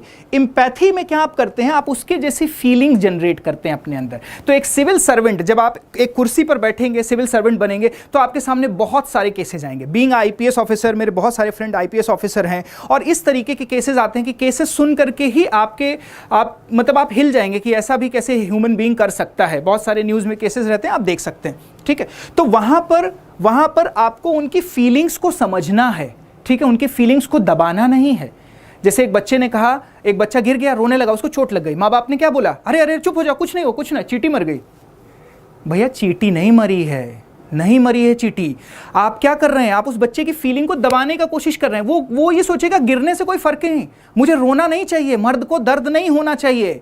नहीं होता है दर्द, ठीक है। फीलिंग जो है उसको निकलने दीजिए, फीलिंग को एक्सप्रेस होने दीजिए, किसी को दबाने का प्रयास नहीं। तो जब आप एम्पैथाइज करेंगे तो आप किसी की फीलिंग को सप्रेस नहीं करेंगे, ओवर पावर नहीं करेंगे, आप उसकी फीलिंग को अंडरस्टैंड करेंगे और क्या करेंगे? आप उसके अकॉर्डिंग एक्ट करेंगे, जिसको कहते हैं कंपैशन, ठीक है। तो क्या है, हमारे ब्रेन में एक सुपर मार्जिनल गाइरस होता है जो हमें अंडरस्टैंड करने में मदद करता है कि सामने वाला कैसा फील कर रहा है। ये देखिए सुपर मार्जिनल गाइरस है, ठीक है, ये हमें मदद करता है। तो इंपैथी में क्या है? यू मी, कैसा आप फील कर रहे हैं, कैसा मैं फील कर रहा हूं, इसमें वी का फीलिंग जनरेट होता है, वी, ठीक है। एक सिविल सर्वेंट के तौर पर आपको जिस स्थान पर आप काम कर रहे हैं, अपने कलीग्स, जिन लोगों के लिए काम कर रहे हैं, उस जनता को क्या करना है? अपना समझना है। वी का फीलिंग यहां पर होनी चाहिए, ठीक है। This is empathy. मैं थोड़ा सा यहां पर, आप अगर एक्शन वाइज इनको अलग अलग करें तो यहां पर आपको दिखाई पड़ जाएगा, ठीक है। सिंपैथी का मतलब with sympathy I feel for your hardship. आपको जो मुश्किलें आ रही हैं मैं समझ सकता हूं, पर मैं इसमें कुछ कर नहीं सकता हूं। मैं सिर्फ शब्दों का माया जाल रच के आपको बता सकता हूं, भाई आपको फीलिंग, आपके साथ गलत हुआ है, ठीक है। पर इंपैथी में क्या होता है? I share your emotion and experience, ठीक है। आप उसके इमोशन और एक्सपीरियंस को शेयर करते हैं। और अगला जो स्टेप होता है वो होता है कंपैशन या करुणा, कंपैशन या करुणा, ठीक है। कंपैशन में क्या होता है? विद कंपैशन आप सिर्फ उसकी फीलिंग्स एंड इमोशन को एक्सपीरियंस नहीं करते हैं, बल्कि उसमें सुधार करने का भी प्रयास करते हैं। तो एक सिविल सर्वेंट को क्या होगा? आप सुनेंगे और आप अपनी ड्यूटी के अंदर, आप अपनी रोल्स एंड रिस्पॉन्सिबिलिटी के अंदर क्या उसके लिए कर सकते हैं, वो करने के लिए आगे बढ़ेंगे। जैसे क्या हुआ, किसी ने एक अपंग व्यक्ति को देखा, एक ब्लाइंड व्यक्ति को देखा, वो भीख मांग रहा था। ठीक है, तो क्या हुआ? आपने उसको भीख दे दिया, आपने सिंपैथी किया, आपने उसको भीख दे दी, आपने उसको कुछ समय के लिए मदद कर दी। ठीक है, आपने एक भूखे व्यक्ति को मछली दे दी, उसने खा लिया मछली, फिश फ्राई बनाकर उसका पेट भर गया आज के लिए, कल। ठीक है, तो जब आपके अंदर कंपैशन होगा तो आप क्या करेंगे? उसको एक ऐसे एनजीओ से ले जाकर मिला देंगे। ये केस स्टडीज आई हुई हैं, ये एथिक्स में केस स्टडीज हैं। आप उस व्यक्ति को एक एनजीओ में जाकर के मिला देंगे। वो एनजीओ क्या करेगा, या जो गवर्नमेंट फंडेड एनजीओ जो भी होगा, वो क्या करेगा? उस व्यक्ति को कुछ स्किल सिखा देगा, कुछ उसको काम करना सिखा देगा। ठीक है, उसको बुनाई सिखा देगा, उसको हैंडीक्राफ्ट सिखा देगा। ठीक है, उसको बकेट मेकिंग सिखा देगा, कुछ भी स्किल उसको सिखा देगा। और वो क्या करेगा? वो व्यक्ति अब उस स्किल के बेसिस पर जिंदगी भर भीख नहीं मांगेगा। क्या करेगा? वो कमाई करेगा। ठीक है, सेल्फ डिपेंडेंट होगा। तो कंपैशन, एम्पैथी और कंपैशन जब होता है तो आप इंप्रूवमेंट करते हैं। एक सिविल सर्वेंट के तौर पर आपको सिंपैथी नहीं रखनी है, सिर्फ क्या रखना है? Empathy and compassion. ये इंपॉर्टेंट है, क्योंकि यही आपको एक बेहतर सिविल सर्वेंट के तौर पर एक्ट करने में मदद करेगा। अदरवाइज करप्ट सिविल सर्वेंट्स तो बहुत होते हैं। ठीक है, so how to develop your empathy and compassion, कैसे इसको डेवलप करें? एम्पैथी और कंपैशन को कैसे डेवलप करें? दूसरों को ऑब्जर्व कीजिए। आप चाहे कोई बड़ा हो चाहे छोटा हो, हम क्या कर रहे हैं? फोन चला रहे हैं, अपने दादाजी के साथ बैठ के फोन चला रहे हैं। उनसे बात करिए। He can make you learn so many things. ठीक है, शायद कुछ समय के बाद वो नहीं रहेंगे। ठीक है, ये दुखद है, बिल्कुल हो सकता है वो नहीं रहेंगे। उन्होंने जीवन में जो एक्सपीरियंसेस गेन किए हैं, उन एक्सपीरियंसेस से आप सीख सकते हैं। ठीक है, तो जैसे आप दूसरों को ऑब्जर्व करना स्टार्ट करेंगे, हर एक व्यक्ति को जो भीख मांग रहा है, ठीक है, चाहे कोई भी व्यक्ति हो, वो दुनिया में कोई भी काम कर रहा हो, उसको ऑब्जर्व करिए। ठीक है, उसकी स्किल्स को ऑब्जर्व करिए। ऑब्जर्व करेंगे, एग्जामिन करेंगे। ठीक है, ऑब्जर्व करेंगे, आपके अंदर एम्पैथी अपने आप जनरेट होगा, क्योंकि आप उसकी सिचुएशन को अंडरस्टैंड करना सीख जाएंगे। एक मैं केस आपको बताता हूं। ठीक है, एक लड़का ट्रेन से जा रहा था। ठीक है, एक लड़का अपने माँ बाप के साथ ट्रेन से जा रहा था, और वो ट्रेन में जो भी चीजें वो बाहर की ओर देख रहा था, ओहो देखो पेड़, नीला नीला आकाश, वो इस तरीके की बातें बोल रहा था। वो बहुत अचंभित होकर के ये बातें बोल रहा था। तो पास में खड़े हुए आदमी ने उसे कहा, तुमने कभी ये सब चीजें नहीं देखी हैं क्या? बात यहीं पर खत्म नहीं होती है, केस आगे है। आगे ये है, उस लड़के का बाप बोलता है कि इसका आज ही आंखों का ऑपरेशन हुआ है, और ये पहली बार क्या हो रहा है? देखने जा रहा है, पहली बार देखने जा रहा है। आपने क्या किया? आपने पूरी सिचुएशन नहीं समझा और रिएक्शन दे दिया। जब आप ऑब्जर्व करेंगे पूरी सिचुएशन को एम्पैथी और कंपैशन के साथ में, तो क्या होगा? जब आप पूरी सिचुएशन को समझेंगे और तब आप जो रिएक्शन देंगे, जो एक्ट करेंगे, वो एक्चुअली हेल्पफुल होगा। ठीक है, एग्जामिन योर बायस। इसीलिए ऑब्जर्वेशन के साथ में मैंने बायस को एग्जामिन करने के लिए यहां पर लिख दिया है। बायस क्या होते हैं? Judgemental thought. आपने किसी व्यक्ति को देखा, टोपी लगाई है, दाढ़ी है उसके अंदर, तो हमारे अंदर कुछ बायस होंगे। हम सोच लेंगे ये व्यक्ति ऐसा होगा, कहीं बॉम्ब न फेंक दे, है ना? कोई व्यक्ति अलग तरीके का कपड़ा पहने हुए है, कोई व्यक्ति अलग तरीके की भाषा बोलता है, हमारे अंदर बायस है, शायद हम उसके साथ कंफर्टेबल फील ना कर पाएं। एक्चुअली ऐसा होता है कि हम लाइक माइंडेड लोगों के साथ में लाइक वाइज पीपल के साथ में रहना पसंद करते हैं, जो समान तरीके से दिखाई पड़ते हैं। यूपीएससी क्वालिफाई करने के बाद आप यूपी के होकर के तमिलनाडु कैडर में पोस्ट हो सकते हैं। तमिलनाडु कैडर में जाएंगे, इडली डोसा खाने को मिलेगा, क्या बोलेंगे? नहीं भाई, मेरे लिए रोटी लाओ, मैं ये सब पसंद नहीं करता हूँ। क्या होगा? एक कल्चर को आप सीखने की कोशिश नहीं कर रहे हैं। ठीक है, तो ऑब्जर्व अदर, एग्जामिन योर बायस। आप किस चीज से बायस्ड होते हैं? देखिए, सबसे पहले अपना ऑडिट करिए सिविल सर्वेंट बनने के लिए, कि ये स्किल्स आपके अंदर हैं या नहीं है, और अगर नहीं है, इसमें कहीं भी कोई चूक है, तो मैं इस पर काम करूंगा। ठीक है, ये सिर्फ अभी नहीं, सेलेक्ट होने के बाद भी आपको, ठीक है, और पूरी लाइफ टाइम एक आपको अच्छा ह्यूमन बीइंग बनने में मदद करेंगे। एग्जामिन योर बायस, अपने बायस देखिए। महिलाओं के प्रति कैसा सोचते हैं आप? ठीक है, कास्ट और धर्म के प्रति आप कैसा सोचते हैं? क्या आपका कोई बायस है उसको लेकर के? है तो उसको दूर करिए। ठीक है, बी एन एक्टिव लिसनर, एक एक्टिव लिसनर बनिए। एक अच्छा श्रोता ही अच्छा वक्ता बनता है, जब तक आप अच्छे से सुनेंगे नहीं। ठीक है, लिसनिंग स्किल आपकी बहुत अच्छी होनी चाहिए। मैं आपको बता दूं, दुनिया में जितने भी सफल लोग हैं, they are very good listeners. Listening और हियरिंग में अंतर होता है। आप सिर्फ सुनते हैं, सुन लिया, रिस्पॉन्ड नहीं कर, समझा ही नहीं कुछ, हियरिंग हो गया। लिसनिंग का क्या मतलब हुआ? आपने सुना, समझा और आप उसको रिस्पॉन्ड करने, उसका प्रत्युत्तर, उसको जवाब देने की अवस्था में होते हैं। तो यहां पर आप कॉम्प्रिहेंड करते हैं सिचुएशन को, बात को समझते हैं। तो बी अ एक्टिव लिसनर, एक अच्छे एक्टिव लिसनर बनिए और अपने लिए फीडबैक लीजिए अपने दोस्तों से, ठीक है, उन सबसे फीडबैक लीजिए। ओपननेस, अभी नोलान कमिटी में देखा था, ओपननेस होना चाहिए। Gate out of your usual environment, ठीक है, नए नए लोगों से मिलिए जो अलग अलग कल्चर, अलग अलग रिलीजन, अलग अलग कास्ट से आते हैं। भारत की खूबसूरती है, बहुत सारे कल्चर हैं, you can learn so many things, ठीक है। अलग अलग लोगों से मिलिए। एक जैसे लोगों के साथ में रहेंगे आप सिर्फ कूप मंडूक बन के रह जाएंगे। कूप मंडूक समझ रहे हैं ना, a frog in a well. तो get out of your usual environment, अपने नए नए फ्रेंड बनाइए, नई नई किताबें पढ़िए, दूसरे धर्मों की किताबों को पढ़िए, ठीक है, नया नया फूड ट्राई कीजिए। आप देखेंगे कि आप बहुत कुछ नया सीख रहे हैं, आपकी क्यूरोसिटी जनरेट होगी। और ये जो क्यूरोसिटी जनरेट होगी ये सिर्फ इसमें नहीं, जब आप किताबें पढ़ेंगे तो उतनी ही क्यूरोसिटी से वो नॉलेज भी आप एक्वायर करेंगे। Understand body language, understand your body language, ठीक है। अपनी बॉडी लैंग्वेज को देखिए, आप किस तरीके से आंख में आंख मिला करके बात कीजिए। किसी से भी बात करना है आंख में आंख मिला के बात करिए, ठीक है। आपकी कंट्रोल बॉडी लैंग्वेज होनी चाहिए, एक फर्म बॉडी लैंग्वेज होनी चाहिए। सिविल सर्वेंट के लिए जब आप इंटरव्यू देने के लिए जाएंगे तो बॉडी लैंग्वेज का भी मार्किंग होता है friends. Do remember, body language की भी मार्किंग होती है। आयोग देखता है कि आपकी बॉडी लैंग्वेज कैसी है। कॉन्फिडेंट आदमी की बॉडी लैंग्वेज बिल्कुल अलग होगी, ठीक है, और जो बिल्कुल जिंदगी से हारा हुआ, हार मान लिया, उसकी बॉडी लैंग्वेज बिल्कुल अलग होगी। तो बी कॉन्फिडेंट, अपनी बॉडी लैंग्वेज को ऑब्जर्व कीजिए। Cultivate your sense of curiosity, हमेशा अपनी क्यूरोसिटी जनरेट रखिए। कोई चीज़ क्यों हो रही है, कैसे हो रही है, उसके पीछे क्या फैक्टर एंड फोर्सेस रिस्पॉन्सिबल हैं, क्या फैक्टर एंड फोर्सेस रिस्पॉन्सिबल हैं, ठीक है। अपनी क्यूरोसिटी हर चीज़ में बना के रखिए। अर्थ रोटेट करती है, क्यों रोटेट करती है, कहाँ से बल आता है इसको रोटेट करने का। अर्थ सन के अराउंड रिवॉल्व कर रही है, क्यों हो रही है। साइक्लोन बन रहा है, क्यों बन रहा है। हर चीज़ में अपनी क्यूरोसिटी बना के रखिए और उस क्यूरोसिटी को कल्टिवेट करिए। कल्टिवेट मतलब उस क्यूरोसिटी को क्वेंच करते जाइए, नई क्यूरोसिटी जनरेट करिए और आगे बढ़िए। मैं आपको बता रहा हूँ, ये आपकी प्रिपरेशन इतनी मज़ेदार हो जाएगी कि आप सिर्फ प्रिपरेशन नहीं, आप एक अच्छे ह्यूमन बनेंगे। सिविल सर्वेंट के अलावा एक बहुत अच्छे ह्यूमन बीइंग भी यहाँ पर आप बनेंगे, ठीक है। सो जब आप ये स्किल एम्पैथी करेंगे तो आप क्या हो जाएंगे, आप बहुत ही क्रिएटिव व्यक्ति बन जाएंगे, बहुत ही क्रिएटिव व्यक्ति बनेंगे आप धीरे धीरे। इनसिक्योरिटी का फीलिंग नहीं रहेगा, आप सिक्योर फील करेंगे रिलेशनशिप में, अपने दोस्तों के साथ में, सबके बीच में इनसिक्योर फील नहीं करेंगे, ओवर थिंकिंग नहीं करेंगे, ठीक है। अच्छे से कोलैबोरेशन करेंगे, लोगों से अच्छे से निगोशिएट कर पाएंगे। ये एलाइड स्किल हैं जो अपने आप आपके अंदर डेवलप हो जाएंगी। इमोशनल कनेक्शन आपका अच्छे से स्टैब्लिश हो पाएगा।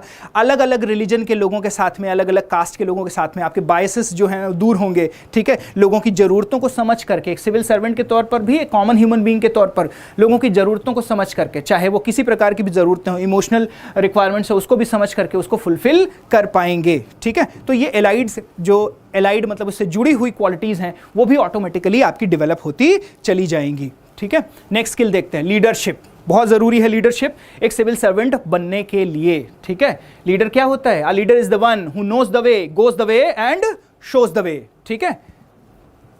जॉन सी मैक्सवेल ने ये बात कही है, knows the way, goes the way and shows the way, ठीक है। तो लीडर कौन होना चाहिए, जो सही रास्ता जाने, सही रास्ते पर ले जाए। तो leadership is not a position or a title, it is a action and example, ठीक है। एक्शन और एग्जाम्पल सेट करता है लीडर। जैसे मैं आपको भारत के महानतम लीडर के संबंध में बताता हूं, जैसे महात्मा गांधी। महात्मा गांधी ने क्या किया, वो जब फ्रीडम स्ट्रगल में आए तो उनके आने के बाद में फ्रीडम स्ट्रगल एक मास मूवमेंट बन गया। फ्रीडम स्ट्रगल एक मास मूवमेंट बन गया, where very few people from the Congress leading to the nationalist movement of India. अब क्या हो गया, एक मास मूवमेंट बन गया। गांधी ने क्या किया, अपने पर्सनल कैरेक्टरिस्टिक के बेसिस पर, अपने पर्सनल कैरेक्टरिस्टिक के बेसिस पर, क्योंकि उनकी कथनी और करनी में कभी अंतर नहीं होता था, अपने पर्सनल कैरेक्टरिस्टिक के बेसिस पर उन्होंने क्या किया, एग्जाम्पल सेट किया लोगों को, कॉमन गोल दिए। लीडर क्या करता है, this is a boss, this is a leader. Leader क्या करता है, कॉमन गोल देता है और उस गोल को अचीव करने के लिए सबकी मदद करता है और सबसे आगे खड़ा रहता है। Knows the way, goes the way and shows the way, ठीक है। तो गांधी ने अपनी पर्सनल कैरेक्टरिस्टिक के बेसिस पर क्या किया, लोगों को एकजुट किया। एक लीडर क्या होगा, ऐसे ही एकजुट करेगा। एक सिविल सर्वेंट के तौर पर आपको एक लीडर होना बहुत आवश्यक है।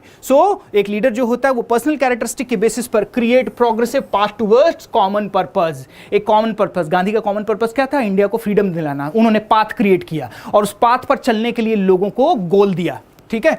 They create ever growing and improving community of leaders. वो सिर्फ लीडर बने नहीं रहते हैं, बल्कि वो एक लीडर कम्युनिटी को भी ग्रो करते हैं। गांधी के अंडर में आप देखिए, गांधी से सीख करके बहुत सारे, चाहे जवाहरलाल नेहरू हो, सरदार पटेल हो, या जितने भी लीडर हैं, ये गांधी से बहुत ज्यादा इंस्पायर रहे, ठीक है। Even Jinnah was also very much inspired, पर उसका थोड़ा सा फिलोसफिकल डिफरेंस था, वो हिस्ट्री की क्लास में आप पढ़ेंगे।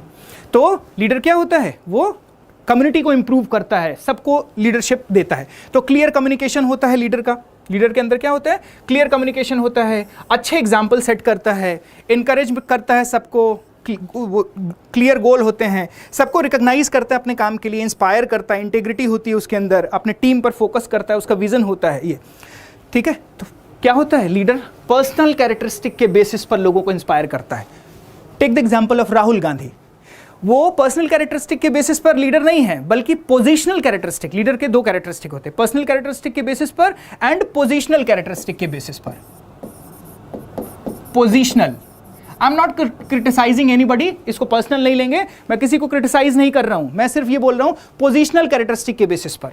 पोजिशनल कैरेक्टरिस्टिक मतलब उनको उस लीडरशिप में डाल दिया गया, वेदर ही इज केपेबल और नॉट, इसको एग्जामिन किए बिना वो खुद से वॉरलॉर्ड बनकर के सामने नहीं आए। युद्ध के समय में वॉरलॉर्ड निकल के आता है जो लीड करता है, तो वो क्या हुआ, पोजिशनल कैरेक्टरिस्टिक के बेसिस पर, ठीक है। तो कैसा लीडर बनना है आपको, पर्सनल कैरेक्टरिस्टिक के बेसिस पर, पोजिशनल कैरेक्टरिस्टिक के बेसिस पर नहीं, क्योंकि अब राजा का बेटा राजा सिर्फ नहीं बनेगा, ठीक है। Do remember the things. चलिए, तो लीडरशिप की स्किल को आप कैसे इंप्रूव कर सकते हैं, हमेशा पॉजिटिव सोचिए, पॉजिटिव एनर्जी रखिए।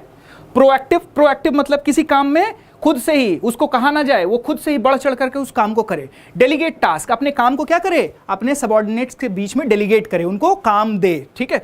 उस टास्क को डेलीगेट करे। डेलीगेट करने का मतलब ये नहीं कि आप उस काम को नहीं कर सकते, हमेशा याद रखिए, आप जो काम दूसरे से करवा सकते हैं वो उनको दीजिए, उससे वो भी सीखेंगे और आगे बढ़ेंगे, और आप किसी और काम में फोकस करिए, ठीक है। तो जो काम आप डेलीगेट कर सकते हो उसको डेलीगेट करके, डेलीगेट मतलब काम को देना, उनको डेलीगेट करके वो काम दीजिए, उनको सीखने दीजिए, ठीक है। अप्रोचेबल रहिए, आसानी से आपसे मिला जा सके। आप डीएम नहीं, डीएम साहब किसी को परमिशन ही नहीं देंगे मिलने की, ठीक है। Approachable, do what they expect from other, वही करते हैं जो वो दूसरे से एक्सपेक्ट करते हैं। अकाउंटेबल होते हैं, मैंने ये किया है, और सिर्फ अपने लिए अकाउंटेबल नहीं, अपनी पूरी टीम के लिए अकाउंटेबल होते हैं, सबकी गलतियों की भी जिम्मेदारी अपने ऊपर ले सकते हैं। अकाउंटेबल, डिसाइसिव, ठीक है।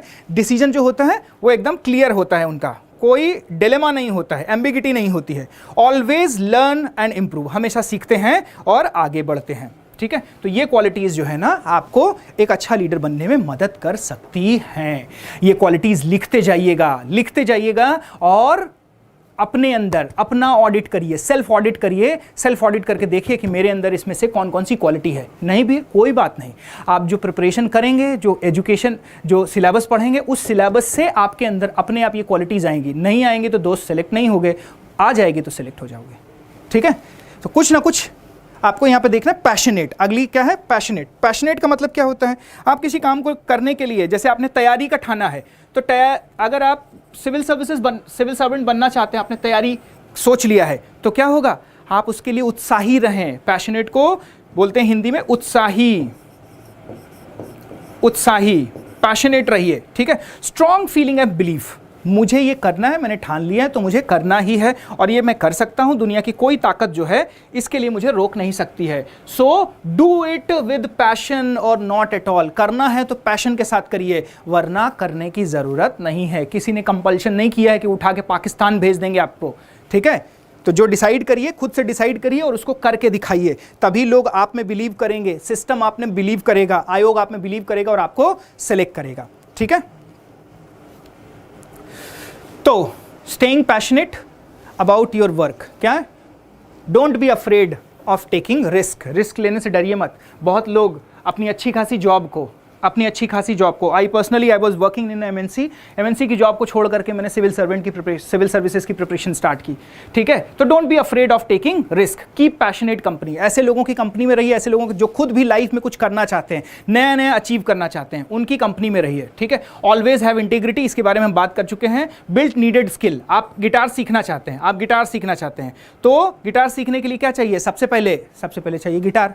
ठीक है। तो जो भी नीडेड स्किल है, आप सिविल सर्वेंट बनना चाहते हैं तो सिविल सर्वेंट के लिए क्या चाहिए? सबसे पहले ये मेंटरिंग, सही मटेरियल, किस तरीके से पढ़ना है, क्या क्या कब कब पढ़ना है, किस सीक्वेंस में पढ़ना है। तो जो भी स्किल रिक्वायर हो आपके पैशन को अचीव करने के लिए, वो सभी स्किल रिक्वायर करने की कोशिश करिए। बैठ के रोना नहीं है, हाय ये तो नहीं मिल रहा है, हाय वो तो नहीं मिल रहा है, मेरे पास पैसा नहीं है इसलिए मैं नहीं पढ़ पा रहा हूं। ठीक है, एक लड़का है, उसका नाम है आकाश चौरसिया, उसको गूगल करिए, उसके बारे में पढ़िएगा किस तरीके से उसने दुनिया के टॉप 10 इंस्पायरिंग यंग पर्सनालिटीज का अवार्ड इस बार जीता है। ठीक है, पढ़िएगा उसके बारे में, आपको बहुत इंस्पिरेशन मिलेगा।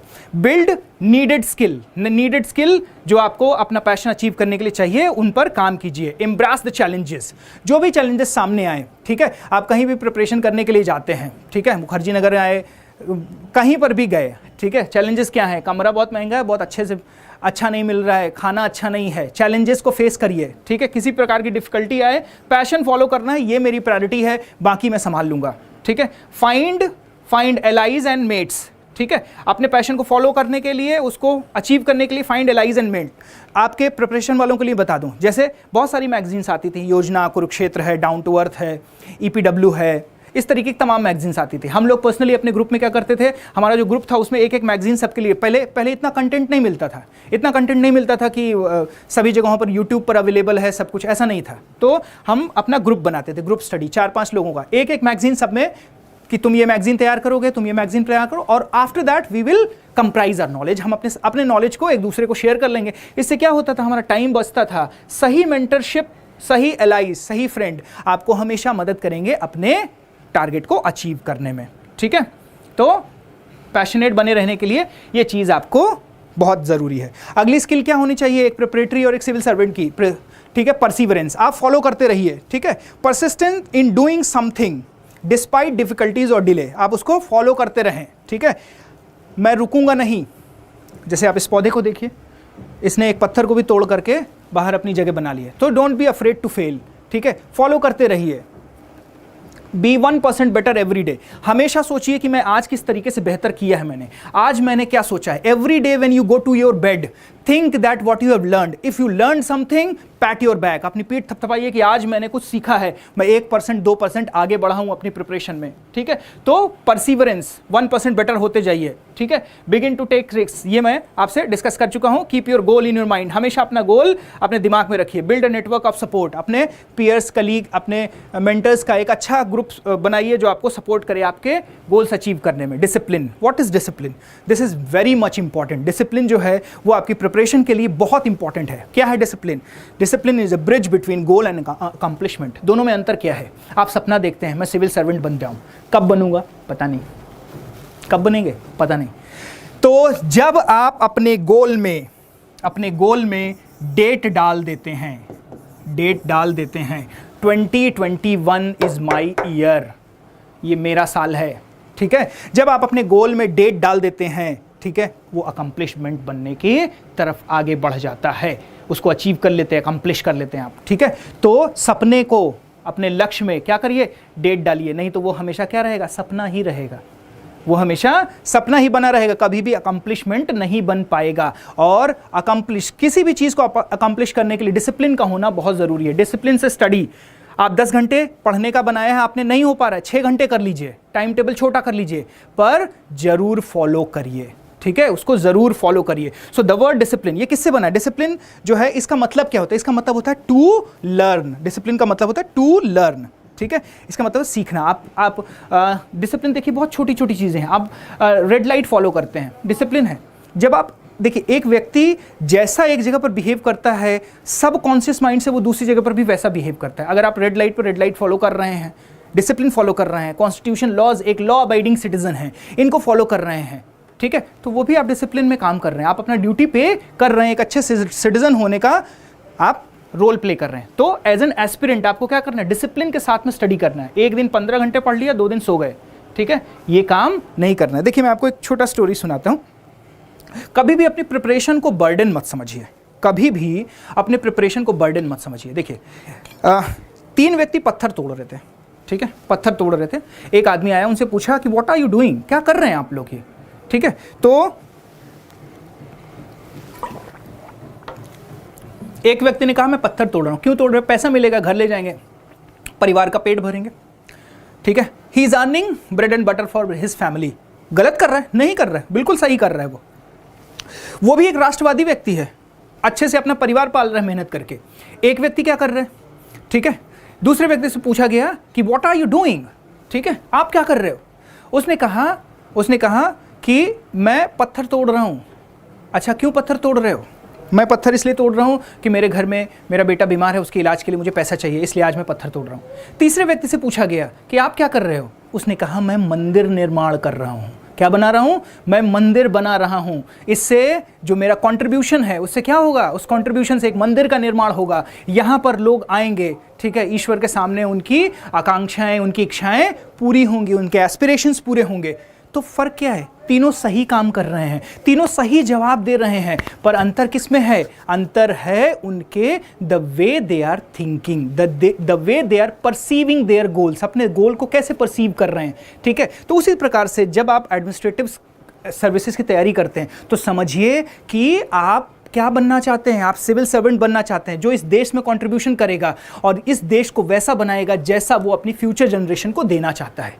आप अपने फ्यूचर जनरेशन को कैसा देश देना चाहते हैं उसके बारे में आप सोचेंगे। तो समझिए ये देश नहीं, ये एक मंदिर है, ये एक मस्जिद है, ये एक पूजा अर्चना करने की एक जगह है, ठीक है। इसके निर्माण में मुझे अपना योगदान देना है एक सिविल सर्वेंट के तौर पर, ताकि मेरी फ्यूचर जनरेशन्स को एक अच्छा मुल्क मिले और वो ये कह पाएँ कि हमें गर्व है कि हमारे पास्ट जनरेशन्स ने हमें क्या दिया? एक सुंदर मुल्क दिया। तो हमेशा आपका जो परसेप्शन होता है वो परसेप्शन बनाता है आपको, ठीक है, वो डिसाइड करता है। पानी श्योर,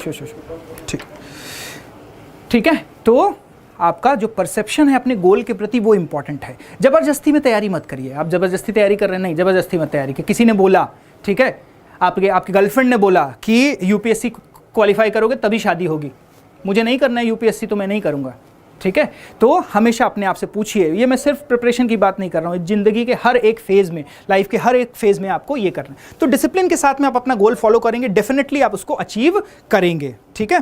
चलिए, कैसे डिसिप्लिन रहा जाए, डिसिप्लिन आप कैसे रह सकते हैं, ठीक है। फाइंड योर वीकनेस, अपनी how to build self discipline, अपनी वीकनेस को फाइंड आउट करिए, क्या क्या आपकी वीकनेसेस हैं, ठीक है। मैं सुबह जल्दी नहीं उठ पाता हूँ, तो कैसे करें? कुछ और काम करते हैं, ठीक है। तो वीकनेसेस फाउंड करिए, अपनी वीकनेसेस को फाइंड आउट करेंगे, अपनी अच्छी हैबिट्स को क्रिएट कर पाएंगे आप, ठीक है। Create easy habit, use rewards. आपने क्या किया? आपने डिसाइड किया आज मैं साइक्लोन्स के बारे में पूरा स्टडी कर लूंगा, आज मैं इंडस वैली सिविलाइजेशन पढ़ लूंगा पूरे अच्छे से, उसके बाद मैं एक चॉकलेट खाऊंगा। रिवॉर्ड योरसेल्फ, अपने आप को रिवॉर्ड करिए, अपनी छोटी छोटी अचीवमेंट्स के लिए अपने आप को रिवॉर्ड करिए और आगे बढ़ते जाइए, ठीक है। ये देखिए, ये बहुत छोटी छोटी स्किल्स हैं, पर देख लीजिएगा जब आप इनको फॉलो करेंगे तो आपकी जिंदगी में बड़े बदलाव आएंगे, ठीक है। So use reward. Dietary induced thermogenesis, इसका मतलब है कि आप जैसा फूड खाते हैं, कहते हैं जैसा खाए अन्न वैसा होए तन और मन। सो डाइटरी इंड्यूस थर्मोजेनेसिस, अच्छा फूड खाइए, ठीक है, हेल्दी फूड खाइए, जिसमें जब आप साइंस पढ़ेंगे तो आपको पता चलेगा क्या होता है बैलेंस डाइट, क्या होता है न्यूट्रिशन, पोषण क्या होता है। तो जब पोषण अभियान जैसी स्कीम पढ़ेंगे तो आपको पता चलेगा एक्चुअली पोषण क्या है, पोषण अभियान क्या है, ठीक है। सो डाइटरी इंड्यूस थर्मोजेनेसिस, जैसा आप अच्छा फूड खाएंगे आपकी सोच, आपका फिजिक जो है वैसे ही होगा, आप उतना एनर्जेटिक फील करेंगे और वैसे ही एग्जामिनेशन में आप परफॉर्म करेंगे, लाइफ में परफॉर्म करेंगे। प्रोडक्टिव पेयरिंग, प्रोडक्टिव पेयरिंग का मतलब ये होता है अपने काम को, जैसे मान लीजिए आप सोशल मीडिया देखते हैं, आपको बहुत सारा टाइम सोशल मीडिया में जाता है, तो सोशल मीडिया मेरा देखना आदत है भाई, ये छूट नहीं रही है, क्या किया जाए? तो सोशल मीडिया में कुछ आप ऐसा देखिए, आप बहुत सारे चैनल्स फॉलो करिए, ऐसे इंटरनेशनल चैनल्स फॉलो करिए, जर्नल्स फॉलो करिए, सोशल मीडिया भी देखिए, पर उसके साथ साथ सोशल मीडिया पे ही उन चैनल्स को फॉलो करिए। मैं बहुत सारे चैनल्स को फॉलो करता हूं, क्लास में मैं आपको बताऊंगा कौन से चैनल फॉलो करके आपको बहुत अच्छी इंफॉर्मेशन मिल सकती हैं जो आपके एग्जामिनेशन में हेल्प करेंगी, ठीक है। तो प्रोडक्टिव पेयरिंग कीजिए, अपने जो हैबिट्स हैं उनका प्रोडक्टिव पेयरिंग की। ओबे योर कैलेंडर, जो भी आपने कैलेंडर या जो भी टाइम टेबल बनाया है उसको फॉलो करें। श्रिंक योर सेलिब्रेशन, ठीक है। प्रीलिम्स दे दिया, प्रीलिम्स बहुत अच्छा हुआ, हो जाएगा प्रीलिम्स, ठीक है, चलते घर 15 दिन आएंगे आराम से, घर पे या कहीं हिल स्टेशन पर जाते हैं, टूरिज्म करके आते हैं, 15-20 दिन के बाद आएंगे, बड़ा सेलिब्रेशन कर लिया। अब वापस जब आएंगे तो फिर से आपको उसी रिदम में आने में क्या होगा, यू विल टेक टाइम, काफ़ी टाइम लगेगा। तो अपना जितना भी प्रिपरेशन 1-1.5 साल 2 साल जो भी आपने डिसाइड किया है उसमें आप बस प्रिपरेशन पर फोकस कीजिए, अपने सेलिब्रेशन को श्रिंक करिए, कम करिए सेलिब्रेशन को, ठीक है। और डिले ग्रेटिफिकेशन, ग्रेटिफिकेशन डिले करिए, लिंगर ऑन मत करिए, ठीक है। आपने बोला कि चलो अच्छा आज नहीं पढ़ पाया, कल मैं 2 घंटे पढ़ लूंगा, 2 घंटे ज्यादा पढ़ लूंगा, इससे क्या होगा, इसको बोलते प्रोक्रेस्टिनेशन। क्या होगा, आपको लिंगर ऑन करने या चीजों को टालने की आदत पड़ जाएगी। डोंट प्रोक्रेस्टिनेट, ठीक है। Delay your gratification, honestly review your day. शाम को जरूर पूछिए कि सच में आज मैंने कुछ सीखा, पढ़ा या नहीं, ठीक है। तो ये बिल्कुल याद रखिए अपने सेल्फ डिसिप्लिन को बनाए रखने के लिए, आपके लिए। फिर कम्युनिकेशन स्किल बहुत इंपॉर्टेंट है। देखिए कम्युनिकेशन क्यों इंपॉर्टेंट है, यूपीएससी में आपका सीधा एग्जाम कम्युनिकेशन स्किल का होता है, सीधा एग्जाम कम्युनिकेशन। ये सिर्फ जीएस पेपर 2 में, प्रीलिम्स में नहीं कम्युनिकेशन स्किल है। कम्युनिकेशन स्किल क्या है, कम्युनिकेशन स्किल के 4 पिलर होते हैं। कम्युनिकेशन स्किल के 4 पिलर होते हैं, रीडिंग, राइटिंग,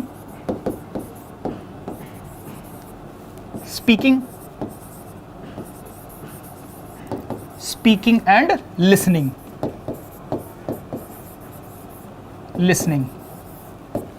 ठीक है। तो क्या होता है, जब एक बच्चा एक लैंग्वेज को सीखता है, कम्युनिकेट करने के लिए सीखता है, तो वो क्या करता है, पहले सुनता है, जैसा सुनता है वो वैसा बोलता है। So the way he is listen, in the similar way is respond and speak, ठीक है। तो जैसा सुनता है वैसा बोलता है, जैसा पढ़ता है वैसा लिखता है, ठीक है। अब इन चारों स्किल का एग्जामिनेशन सिविल सर्विसेज में आपके होगा, ठीक है। लिसनिंग का, स्पीकिंग का एग्जामिनेशन आपके इंटरव्यू में होगा। किस तरीके से आप बोर्ड के क्वेश्चन को सुन रहे हैं, किस तरीके से रिस्पॉन्ड कर रहे हैं, ठीक है। किस तरीके से आप पढ़ रहे हैं, उसी को कैसे लिख रहे हैं, ठीक है। तो आपकी कम्युनिकेशन स्किल जो होगी वर्बल भी होगी, नॉन वर्बल भी होगी। जब आपका मेंस एग्जामिनेशन होगा, ठीक है, वो वर्बल क्या है, वर्बल जो होता है वो स्पीकिंग भी हो सकती है, राइटिंग भी हो सकती है। तो वहां पर क्या होगा, they will give you the question और उस क्वेश्चन का आंसर आप लिखेंगे। तो क्या हो रहा है, आप कम्युनिकेट कर रहे हैं एग्जामिनर के साथ में, आपका कम्युनिकेशन एक्चुअली चल रहा है। किस तरीके का, वर्बल में भी रिटन, ये ओरल भी हो सकता है, वर्बल जो है वो ओरल भी हो सकता है और रिटन भी हो सकता है, रिटन भी हो सकता है, ठीक है। तो वर्बल और ओरल, ये आपका ओरल और रिटन दोनों तरीके से हो सकता है। तो आंसर जब आप लिखेंगे, अभी मैं आपको बता दूं कैसे आप कम्युनिकेशन स्किल पर काम कर सकते हैं। नॉन वर्बल आपकी बॉडी लैंग्वेजेस जो हैं, ये बॉडी लैंग्वेजेस ये सब आपका चेक होता है कहाँ पर, ये चेक होता है आपके इंटरव्यू में, ठीक है। तो कम्युनिकेशन में क्या होता है, किस तरीके से communication is different from just speaking. देखिए कम्युनिकेशन का माध्यम कुछ भी हो सकता है, any language can be the medium. Language is just a medium, it is not a parameter which decide your IQ या EQ, ये इसको नहीं डिसाइड करता। कोई भी लैंग्वेज, आप हिंदी बोलते हो, इंग्लिश बोलते हो, तमिल बोलते हो, तेलुगु बोलते हो, कोई भी लैंग्वेज बोलते हैं, आप क्या करते हैं, एक मैसेज देते हैं, इनकोडेड होता है, डिकोड होता है, रिसिपेंट उसको समझता है। अब यहाँ से इंग्लिश में मैसेज दिया गया, मान लीजिए इंग्लिश कोई बोल रहा है, सामने तमिलियन खड़ा है, उसको नहीं समझ में आ रहा है, क्या होगा, कम्युनिकेशन नहीं होगा, कम्युनिकेशन नहीं होगा। इसलिए यूपीएससी आपसे पहले पूछ लेती है किस लैंग्वेज में आप इंटरव्यू देना चाहते हैं, हिंदी या इंग्लिश में, ठीक है। तो कम्युनिकेशन जो है एक बहुत ब्रॉडर पर्सपेक्टिव है, ठीक है। देखते हैं कि कम्युनिकेशन को आप कैसे बिल्ड कर सकते हैं। How can you build your communication, just a minute. कैसे आप अपने कम्युनिकेशन को बिल्ड कर सकते हैं, बेटर कम्युनिकेशन स्किल कैसे डेवलप कर सकते हैं। Keep on improving on listening, speaking, reading, writing. देखिए जब आप सिविल सर्विसेज की तैयारी करेंगे तो आप वेरियस सब्जेक्ट्स को पढ़ेंगे, उसकी टर्मिनोलॉजी आपके पास आएगी। साइंस टेक पढ़ेंगे, साइंस की टर्मिनोलॉजी आएगी, ठीक है। जियोग्राफी पढ़ेंगे तो will get to know the terminologies of geography, history. तो उन टर्मिनोलॉजीज को अपनी डेली रूटीन में यूज़ कीजिए, ठीक है। डेली रूटीन में जैसे imperialism, when you are speaking with someone, किसी बारे में बात कर रहे हैं, वर्ड यूज़ कीजिए, अच्छे अच्छे वर्ड यूज़ करेंगे तो आपका ये स्किल्स जो है वो धीरे धीरे डेवलप हो जाएंगी, ठीक है। कई बार आपको क्या होता है, लिखना तो आता है, जब आंसर लिखने के लिए कह जाए लिख तो अच्छे से दे रहे हैं, पर जब बोर्ड के सामने बैठने इंटरव्यू के लिए जा रहे हैं तो उसी तरीके के वर्ड हम यूज़ नहीं कर पा रहे हैं। तो ब्रेन क्या एक प्रोसेसर है, प्रोसेसर को जितना हैबिट डालेंगे उतना वो काम करेगा। थिंक बिफोर यू स्पीक, हमेशा बोलने से पहले सोचिए, ठीक है, क्या बोलने जा रहे हैं। ये वही बोल रहे हैं जो सामने वाला का क्वेश्चन है, तो क्वेश्चन का जवाब वैसे ही दे रहे हैं या नहीं दे रहे हैं। Think before you speak, take time to respond, थोड़ा सा टाइम लीजिए, सोचिए रिस्पॉन्ड करने के लिए। जब भी आप क्वेश्चन पढ़ते हैं तो हमेशा क्वेश्चन पढ़ते ही लिखा है, उठाए, लिखने लगे, पेन उठाया और लिखने लगे। समझिए कि क्वेश्चन में कुछ छिपा हुआ है, ठीक है। यूपीएससी के जो मेंस के क्वेश्चन होते हैं, प्रीलिम्स के क्वेश्चन होते हैं, उसमें काफ़ी कुछ जो है ना हिडन चीज़ें होती हैं, हिडन स्ट्रैटेजीज होती हैं। So find out that thing, pay attention to your body language. देखिए 65% योर कम्युनिकेशन का जो है बॉडी लैंग्वेज होती है। बॉडी लैंग्वेज बहुत कुछ बताती है, तो बॉडी लैंग्वेज पर भी काम करें। बॉडी लैंग्वेज पर बहुत सारी वीडियोस आपको मिल जाएंगी। मैं खुद बीच बीच में ऐसी वीडियोस बनाऊंगा जो आपको किस तरीके से बॉडी लैंग्वेज आपकी होनी चाहिए। मेक कम्युनिकेशन अ प्रायोरिटी, ठीक है। कम्युनिकेशन को एक प्रायोरिटी बनाइए, रेगुलर बेसिस पर लिखिए, बोलिए, अपने आप से बोलिए, मिरर के सामने खड़े होकर के प्रैक्टिस कीजिए। आपने एक टॉपिक ले लिया कि इंडस वैली सिविलाइजेशन का क्या इंपॉर्टेंस है कल्चरल इवॉल्वमेंट में, किस तरीके से कल्चरल इवॉल्वमेंट के सिंबल्स हमको इंडस वैली सिविलाइजेशन में दिखाई पड़ते हैं, और मिरर के सामने खड़े हो जाइए, जो आपने पढ़ा है वो अपने आप से बोलिए, ठीक है। इससे आपका प्रैक्टिस बढ़ेगा। Simplify and stay on your message. जो भी मैसेज देना है वो बिल्कुल सिंप्लीफाई होना चाहिए, ठीक है, सामने वाले को समझ में आना चाहिए। इतना टफ इंग्लिश, वो कौन है कांग्रेस के लीडर जो बहुत भयानक टाइप की इंग्लिश बोलते हैं, ठीक है, तो उनके जैसा इंग्लिश मत बोल दीजिए कि सामने वाले को समझ में नहीं आया। आपने बहुत अच्छा बोला, ठीक है, पर सामने वाले को समझ में नहीं आया। तो simplify and stay on your message. जितने भी टॉपर्स की कॉपी देखेंगे बिल्कुल सिंपल लैंग्वेज में लिखी होती है, हिंदी या इंग्लिश किसी भी लैंग्वेज में आप लिखें, बिल्कुल सिंपल लैंग्वेज में लिखी होती है, तभी पढ़ने वाले को मजा आता है और वो कनेक्ट कर पाता है। Engage your listeners and your readers, make sure you are understood. देखिए आपको समझ पा रहे हैं, नहीं समझ पा रहे हैं, ठीक है। देखिए ऐसे वगैरह में, ऐसे का जब पेपर होता है उसमें मार्क्स तभी मिलता है जब आपने बहुत अच्छे से लिखा है, top to bottom, from first line to last your conclusion, वो वेल कनेक्टेड है, टॉपिक पर बिल्कुल फोकस्ड है, तभी आपको ऐसे में अच्छा मार्क्स मिलेगा। तो आप कम्युनिकेशन इंप्रूव होगा तो एग्जामिनेशन में आपकी राइटिंग्स भी अपने आप इंप्रूव हो जाएंगी। Then comes to your time management. आपका टाइम मैनेजमेंट आता है। एक सिविल सर्वेंट के तौर पर, एक प्रिपरेटरी के तौर पर, दोनों में ही आपको टाइम मैनेजमेंट पर विशेष ध्यान देना है। अपनी टाइम ऑडिट करिए। दिन में देखिए आप कितना टाइम किस चीज़ में लगा रहे हैं, सोशल मीडिया पर कितना टाइम लगा रहे हैं। देखिए मैं आपको एक डेटा बताता हूं। प्रत्येक व्यक्ति अपनी ज़िंदगी में एक 1/3 टाइम से ज़्यादा तो वो सोता है, पूरी लाइफ का 1/3, ठीक है। अगर मान लीजिए कि कोई 70 ईयर्स 80 ईयर्स जी रहा है तो वो 30 साल तो सो ही रहा है, ठीक है, नहीं वो भी बहुत ज़रूरी है। तो create your time audit. Social media पर आप कितना टाइम वेस्ट कर रहे हैं उसको अपने प्रोडक्टिव उसमें लगाइए। तो जब आप अपना टाइम ऑडिट करेंगे तो आपको पता चलेगा। Set a time limit for each task. Her task के लिए अपना टाइम लिमिट बनाइए। अपनी टू डू लिस्ट बनाइए कि मुझे जियोग्राफी पहले ख़त्म करना है, फिर हिस्ट्री ख़त्म करना है, ये टॉपिक इस दिन पढ़ना है। इस तरीके से प्रतिदिन अपना एक टू डू लिस्ट बनाइए। देखिए मॉर्निंग कहते हैं ना, जैसी सुबह होती है, सुबह जैसी होती है वैसा ही आपका पूरा दिन बीतता है। तो मॉर्निंग में जैसे ही आप कोई थॉट लें, ठीक है, हमेशा अपने टू डू लिस्ट को ध्यान में रखें कि क्या क्या मुझे करना है। मॉर्निंग में उठिए, सबसे पहले अपना बेड बनाइए। तो क्या होगा, आपने एक काम, एक टास्क फिल किया। जब आप एक टास्क कंप्लीट करेंगे तो आपको अच्छा फील होगा। करके देखिएगा, आपको बहुत अच्छा फील होगा, ठीक है। आप अकम्प्लिश फील करेंगे, मैंने कुछ काम किया। अब चलो पढ़ाई की बात करते हैं, ठीक है। तो इस तरीके से आप learn to delegate, outsource, get organised, stop being perfect. देखिए कोई परफेक्ट नहीं होता है। आप ये मत सोचिए कि अब मैंने एक टॉपिक ले लिया, अब मैंने इंडस वैली सिविलाइजेशन ले लिया और दुनिया के जितनी भी किताबों में इंडस वैली सिविलाइजेशन मैं सब पढ़ जाऊंगा। आपके 4 साल 5 साल इसी में निकल जाएंगे, because people have given their life to research on a particular topic. एक टॉपिक पर भी वो रिसर्च पे अपनी पूरी जिंदगी लगा रहे हैं। आप सोचें आप परफेक्ट बन जाएंगे? नहीं, सिर्फ उतना ही पढ़िए जितना यूपीएससी का रिक्वायरमेंट है, उसके प्रीवियस ईयर क्वेश्चन पेपर और सिलेबस को ध्यान में रखते हुए। अभी उस पर भी हम बात करते हैं। तो स्टॉप बीइंग परफेक्ट। परफेक्ट नहीं हो सकते, जितना रिक्वायरमेंट एग्जामिनेशन का उतना ही पढ़िए। इंस्टिल की स्टोन हैबिट। की स्टोन हैबिट क्या होती है? वो हैबिट जो आपके गोल अचीव करने में आपको मदद करती हैं, ठीक है, जिससे आपका ब्रेन अच्छे से फंक्शन करता है, ठीक है। जिसे कुछ लोगों को सुडोकू सॉल्व करने का शौक होता है क्योंकि उससे ब्रेन का फंक्शनिंग। तो इस तरीके की जो कीस्टोन हैबिट्स हैं जो आपके गोल को अचीव करने में आपकी मदद करती हैं, उनको फॉलो करिए, ठीक है। ये सब काम करते रहिए, ठीक है। Batch similar task together. एक ही तरीके के टास्क है। आपको अपना मेल चेक करना है, सोशल मीडिया चेक करना है, एक ही तरीके के टास्क है, उनको एक ही समय में कर डालिए। ये नहीं कि अलग अलग हर थोड़ी देर में 15 मिनट में अपना फ़ोन उठा करके देख रहे हैं, ठीक है।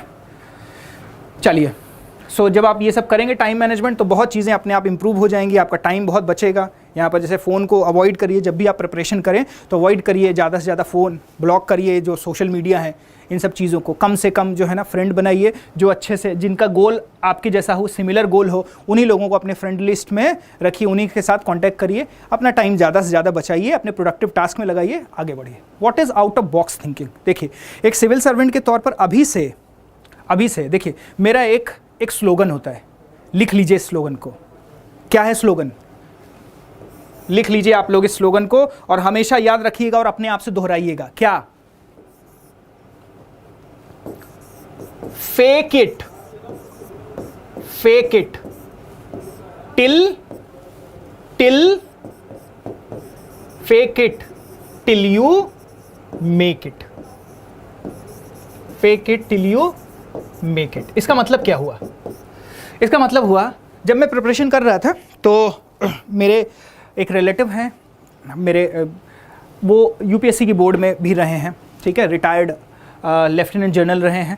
उन्होंने मुझे बताया कि बेटा जब आप तैयारी करते हो ना, तो ये मत सोचो कि आप एक प्रिपरेटरी हो, एक एस्पिरेंट हो, ये सोचो कि आप एक सिविल सर्वेंट हो। किसी भी एग्जामिनेशन के लिए, चाहे आप डिफेंस सर्विसेज की तैयारी कर रहे हैं, चाहे वनडे एग्जामिनेशन की तैयारी कर रहे हैं, हमेशा ये सोचिए कि आप क्या हैं, आप बन चुके हैं।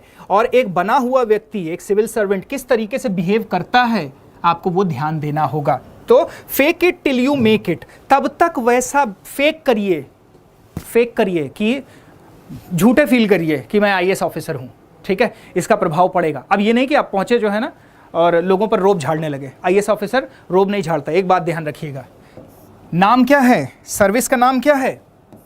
इंडियन एडमिनिस्ट्रेटिव सर्विसेज, ठीक है। एडमिनिस्ट्रेटिव सर्विसेज है ना, इसमें एक वर्ड लगा है बेटा, service. What is service? Service is something which you give, ठीक है, यू बेस्टो, आप अर्पण करते हैं, आप सेवा देते हैं। तो ये हमेशा याद रखिएगा, आप कोई शासक नहीं, आप कोई राजा नहीं है, आप क्या हैं? एक सिविल सर्वेंट हैं, आप सर्विस देने जा रहे हैं सोसाइटी को, ठीक है। तो अब याद रखिएगा, fake it till you make it, हमेशा वैसा ही बिहेव करिए जैसा आप बनना चाहते हैं, जब तक आप बन नहीं जाते हैं। और मार्क माई वर्ड्स, लिख लीजिए इन शब्दों को, अगर आप ऐसा करते हैं, ठीक है, आप बिल्कुल बन जाएंगे 100%।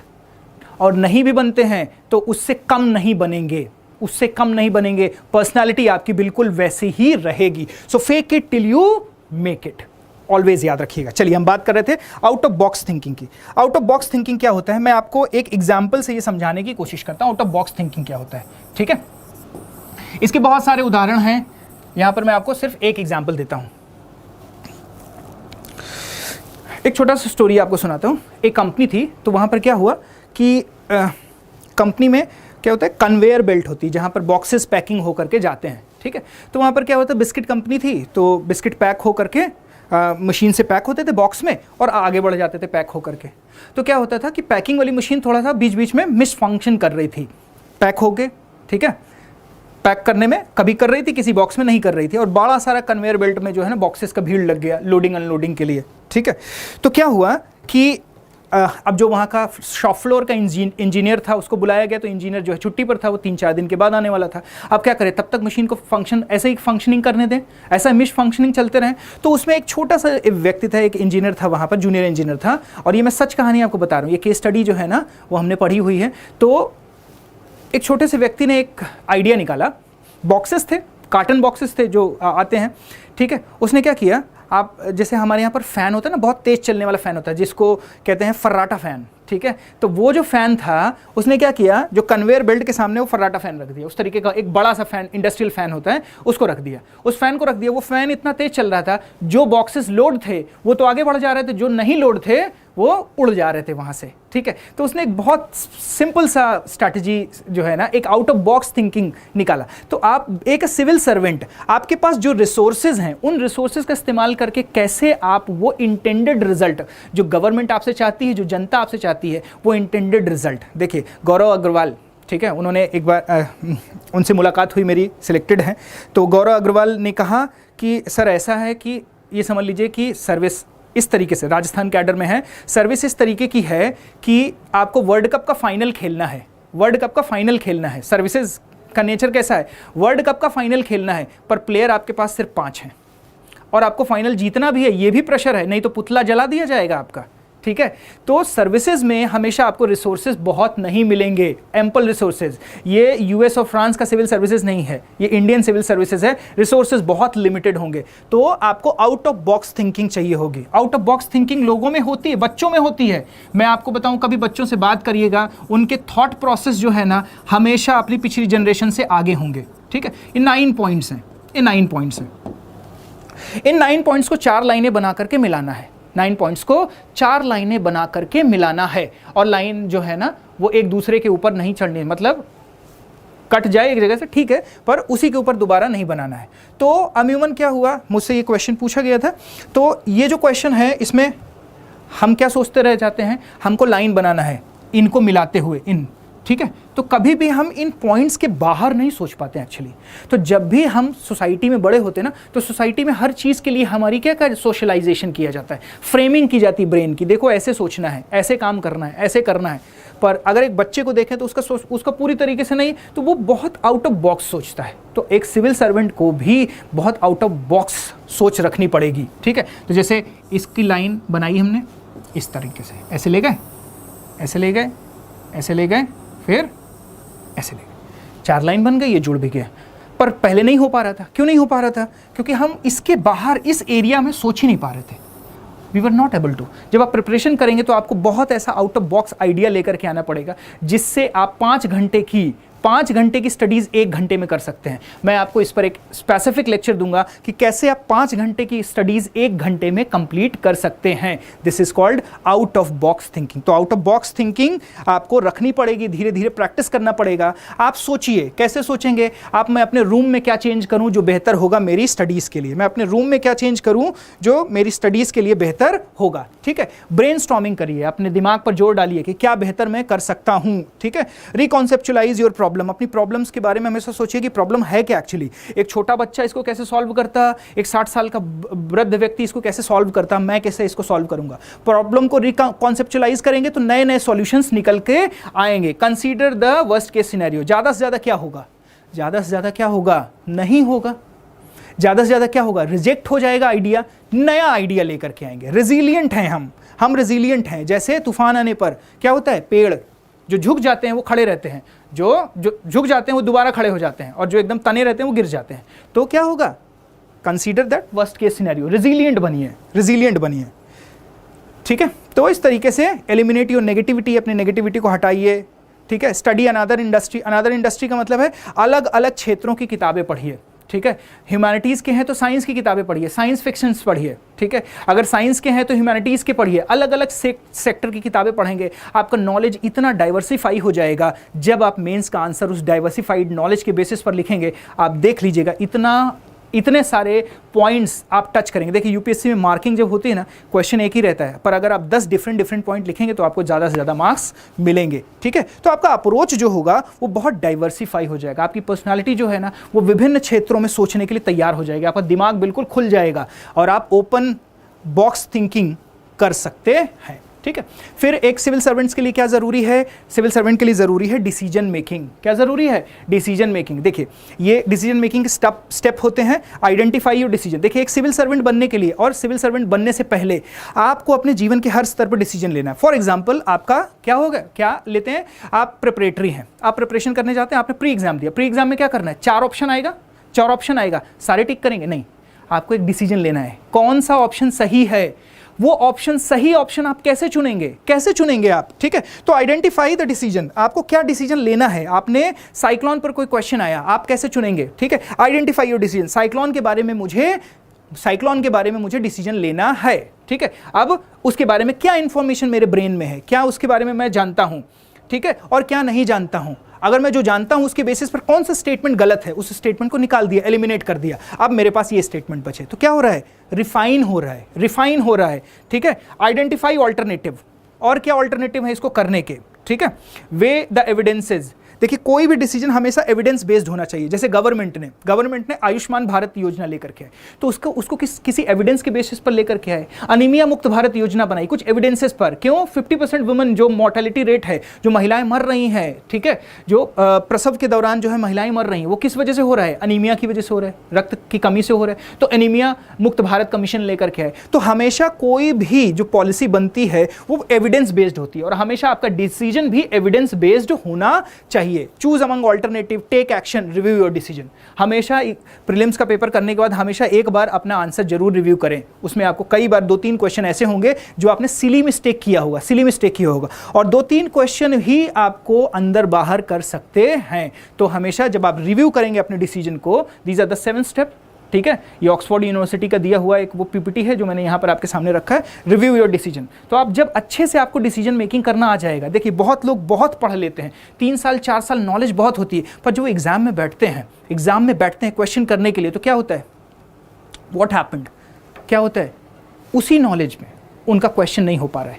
मैं आपको एक एग्जांपल देता हूँ। मेरे एक फ्रेंड थे, वो पीएचडी थे, अभी वो जेएनयू में असिस्टेंट प्रोफेसर हैं, ठीक है। पीएचडी थे किसमें, गवर्नेंस में, पॉलिटी में, ठीक, पॉलिटिकल साइंस में, और वो वही सब्जेक्ट पढ़ा भी रहे हैं। पर वो जब एग्जाम देते थे पॉलिटी एंड गवर्नेंस का, सिविल सर्विसेज का मेंस लिखते थे, तो उनका 90-95 मार्क्स आता था, ठीक है। वहीं एक और फ्रेंड को मैं जानता हूं जिसका 120-130 मार्क्स आता था, ही वॉज IITian, वो IT से था और उसका कोई बैकग्राउंड नहीं था पॉलिटिकल साइंस। इसका मतलब है कि किस प्रकार से आप अपने डिसीजन लेते हैं, अपने इनपुट के बेसिस पर, अपने एविडेंसेस के बेसिस पर, अपनी इंफॉर्मेशन के बेसिस पर, किस तरीके से उसको प्रेजेंट करते हैं, वो निर्भर करता है कि आपका रिजल्ट कैसा होगा, ठीक है। तो डिसीजन मेकिंग कई तरीके से होते हैं, जैसे जब आप कम टाइम में डिसीजन मेकिंग लेते हैं बिना किसी से कंसल्ट किए, तो कमांड बेस्ड डिसीजन मेकिंग है। मोदी जी ने कहा आज रात से नोट बंद, आज रात से देश बंद, तो ये क्या कमांड बेस्ड डिसीजन मेकिंग है। कई बार टाइम नहीं होगा, आपको कमांड बेस्ड डिसीजन मेकिंग करना पड़ेगा, कमांड बेस्ड डिसीजन मेकिंग करना पड़ेगा। तो इसमें क्या होगा, कमांड बेस्ड डिसीजन मेकिंग में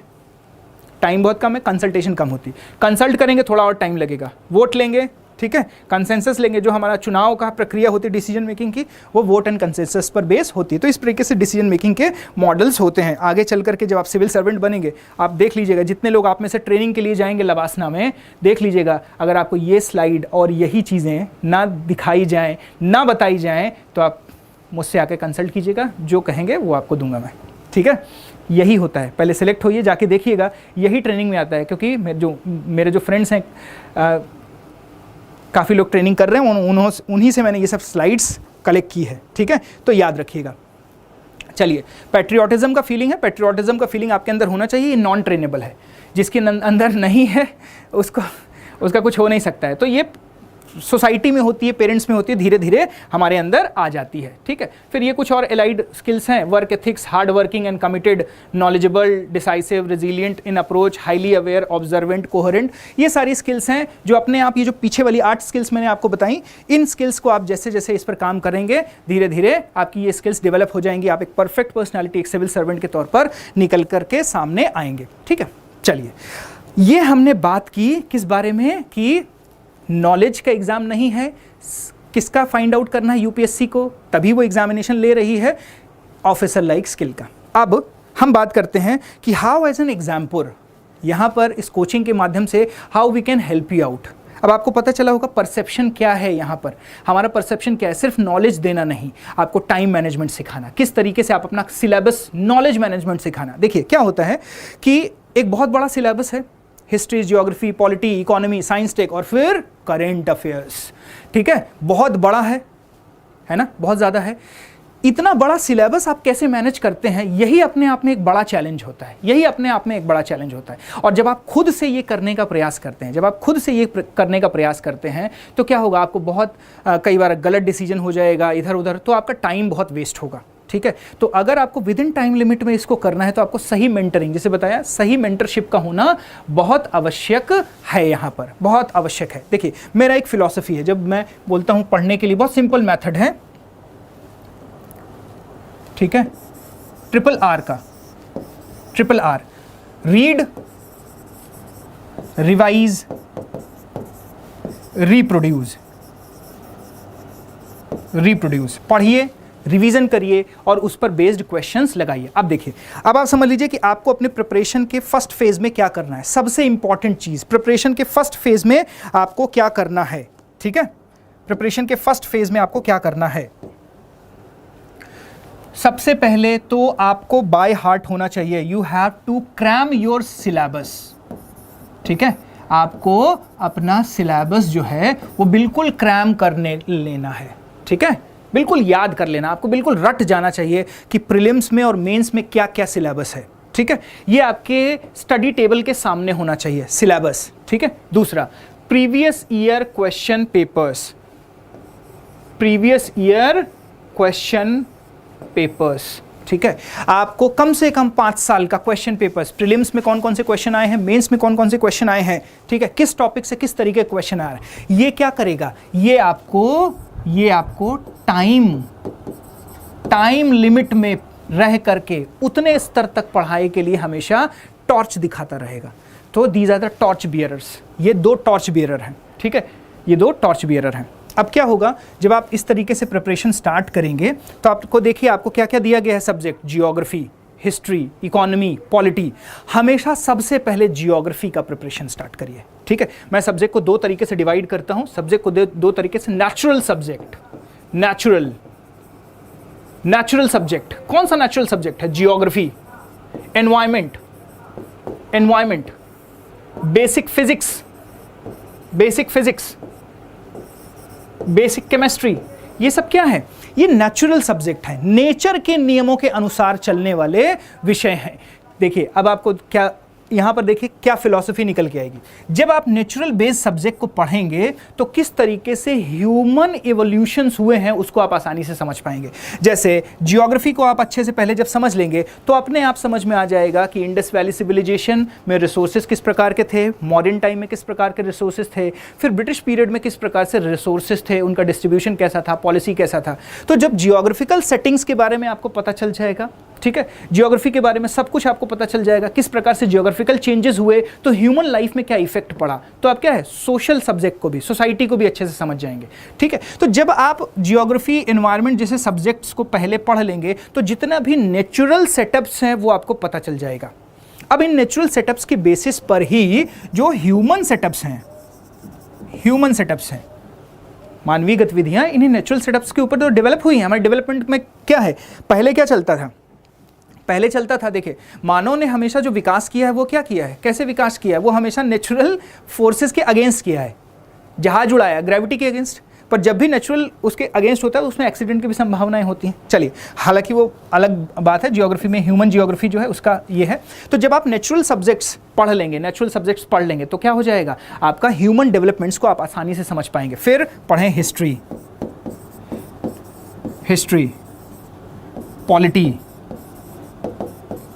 पॉलिटी, इकोनॉमी, ये क्या है, ये ह्यूमन डेवलपमेंट से रिलेटेड है। These are human derived subject, मानव पर आधारित हैं। हिस्ट्री, पॉलिटी, जियोग्राफी, इसमें एक एक सब्जेक्ट की क्या स्ट्रैटेजी होनी चाहिए, सब्जेक्ट को कैसे अप्रोच करना है, उसको भी हमारे यहाँ पर रिस्पेक्टिव फैकल्टीज़ हैं। वो सारी फैकल्टीज़ जो है ना अलग अलग सब्जेक्ट को, मेरा जो सब्जेक्ट होगा वो मैं डील करूँगा और जो दूसरे सब्जेक्ट्स हैं वो सब अलग अलग फैकल्टीज़ का हैं। वो सबसे पहले आपको यही बताएंगे कि सब्जेक्ट को कैसे पढ़ना है, आपको उसे कैसे परसीव करना है, क्या आपका स्ट्रैटेजी होना चाहिए, ठीक है। तो हमेशा याद रखिए क्या करना है, आपको नेचुरल सब्जेक्ट्स को पहले तैयार करना है, फिर ह्यूमन डिराइव्ड सब्जेक्ट्स को आपको पढ़ना होगा। और हर सब्जेक्ट को पढ़ने से पहले उस सब्जेक्ट को पढ़ने का तरीका क्या है, सेटअप क्या है, उद्देश्य क्या है, क्यों यूपीएससी चाहती है आपसे कि आप जियोग्राफी पढ़ें, क्यों यूपीएससी चाहती है कि आप हिस्ट्री पढ़ें, ठीक है।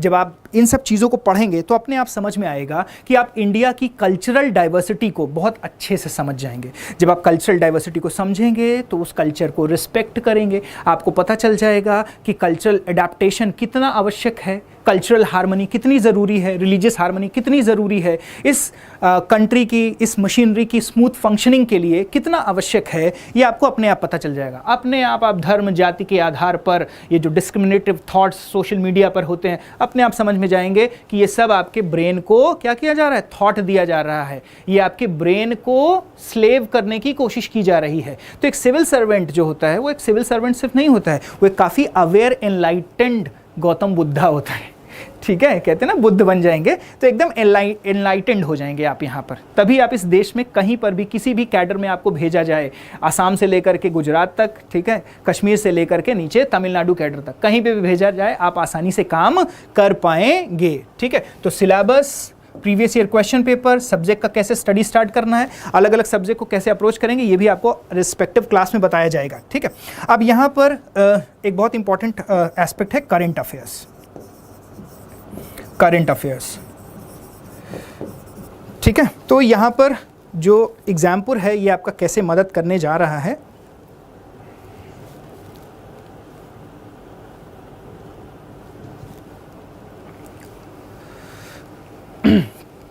एग्जाम्पल इसमें आपकी कैसे हेल्प करेगा इसके विषय में भी देखते हैं हम।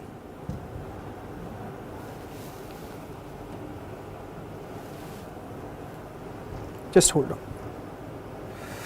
ओके, एनीवेज देखिए यहाँ पर एक कोर्स लॉन्च किया जा रहा है अभी, ठीक है। ये कोर्स बाइलिंगुअल रहेगा, हिंदी मीडियम इंग्लिश मीडियम वालों के सबके लिए क्लासेस यहाँ पर होंगी।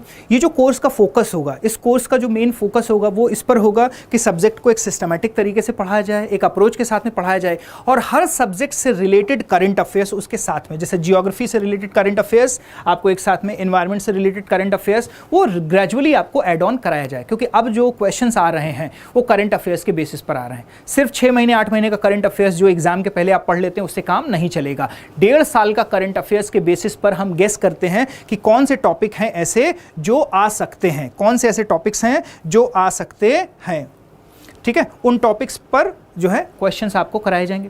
अब इसके बेसिस पर आपको क्या होगा कि यहाँ पर रेगुलर करंट अफेयर्स एक ही दिन में करंट अफेयर्स की क्लासेस होंगी। जो पुराना करंट अफेयर्स है, आने वाला जो 2021 एग्जामिनेशन है प्रीलिम्स का, जो कि 27 जून को होना है, उसको टारगेट में रखते हुए दिवाली के बाद यहाँ पर बैच लॉन्च हो रहा है, which is for dedicatedly for both Hindi medium and English medium, दोनों के लिए होगा, ठीक है। ये जो कोर्स है ये 2021 को टारगेट करेगा, जिसमें जनवरी से लेकर के, जनवरी 2020 का जनवरी से लेकर के मई तक का करंट अफेयर्स, ये सारे के सारे सब्जेक्ट्स, इसके अलावा बहुत इंपॉर्टेंट मैगजीन जहां से क्वेश्चन आते ही आते हैं। Which are these magazines? These magazines are जैसे EPW हो गया, ठीक है, environment and economical and political weekly हो गया, डाउन टू अर्थ हो गया, ठीक है, जियोग्राफी एंड यू हो गया। इनका हिंदी वर्जन भी इंग्लिश वर्जन दोनों आपको कराया जाएगा, ठीक है। जियोग्राफी एंड यू हो गया, उसके अलावा साइंस रिपोर्टर हो गया। ये सारी जो मैगजीन्स हैं और जो रिस्पेक्टेड न्यूज़पेपर्स हैं, हिंदू हो गया, बिजनेस स्टैंडर्ड हो गया, इस तरीके से जो अच्छे न्यूज़पेपर हैं, इन न्यूज़पेपर और मैगजीन्स में जो भी करंट अफेयर होगा वो करंट अफेयर इन सब्जेक्ट से जोड़ करके आपको अलग अलग फैकल्टीज़, और ऐसा नहीं होगा कि करंट अफेयर कोई भी आ रहा है पढ़ा करके चला जा रहा है, डिटेलिंग के साथ में पढ़ाया जाएगा। जियोग्राफी का करंट अफेयर, जियोग्राफी की फैकल्टी डिटेल के साथ में, अगर वो साइक्लोन अम्फान को डील कर रहे हैं तो साइक्लोन के बारे में पूरी चीज़ें आपको बताएंगे, किस प्रकार से अम्फान जो है वो सबसे शक्तिशाली साइक्लोन डेवलप हुआ, उसके बारे में आपको बताएंगे। तो क्या होगा कि रिस्पेक्टिव जो फैकल्टीज होगी वो एक्सपर्ट होंगे, जब वो करंट अफेयर को डील करेंगे तो आपको बहुत डिटेलिंग तक लेकर के जाएंगे, यूपीएससी के रिक्वायरमेंट तक आपको लेकर के जाएंगे। तो करंट अफेयर्स, इसमें आपको रिस्पेक्टिव फैकल्टीज, सब्जेक्ट एक्सपर्ट आपको प्रोवाइड करेंगे। करंट अफेयर्स के साथ में जो लोग भी इस ऑनलाइन कोर्स में हैं उनको सिर्फ ऑनलाइन क्लासेस नहीं मिलेंगे, उनको जो प्रिंटेड मटीरियल भेजा जाएगा। मटीरियल कैसा होगा? प्रिंटेड भेजा जाएगा। मान लीजिए आपके यहाँ पर नेट नहीं है, आपके यहाँ पर नेट नहीं है तो क्या करेंगे? नहीं पढ़ सकते, बिजली नहीं है। ये क्या है? टेक्नोलॉजिकल कंस्ट्रेंट है, टेक्नोलॉजी हमको रोक रही है, पर हम रुकेंगे नहीं, हम आपको प्रिंटेड भी देंगे, क्लासेस भी देंगे। तो दोनों में क्या होगा, जब आपके पास इंटरनेट सुविधा नहीं अच्छी है उस समय आप अपना नोट्स पढ़ सकते हैं ताकि आप पीछे ना होने पाएँ। तो हर एक सब्जेक्ट का आपको पूरा का पूरा नोट्स प्रिंटेड में दिया जाएगा। लाइव क्लासेस तो आपको दी ही जाएंगी, पीडीएफ जो होंगे वो तो अपलोड कर ही दिए जाएंगे, हमारे जो एग्जामपुर का पोर्टल है उस पर कर दिए जाएंगे। उसके साथ साथ जो है करंट अफेयर्स के भी सारे आपको प्रिंटेड बुकलेट दी जाएंगी, जो जनवरी 2020 से लेकर के मई 2021 तक कवर करेगा। तो जो लोग भी इस बार एग्जाम दे रहे हैं, जो लोग भी एग्जाम दे रहे हैं, प्लीज़ वो लोग 2021 का ध्यान कर लें कि ये वाला जो है, ये वाला जो ईयर है वो हमारा है, ठीक है। और इसमें एग्जामपुर आपकी बहुत इंपॉर्टेंट हेल्प करने वाला है। ये जो कोर्स होगा मैंने बता दिया इसमें क्या क्या इंक्लूड होगा, ठीक है। पूरा करंट अफेयर, सारा सब्जेक्ट जी। ये जो प्री केयर, इस कोर्स का नाम है pre care, pre care course होगा। साथ साथ में सभी को, जितने भी लोग एनरोल करेंगे उनको मेंस केयर का भी कोर्स दिया जाएगा।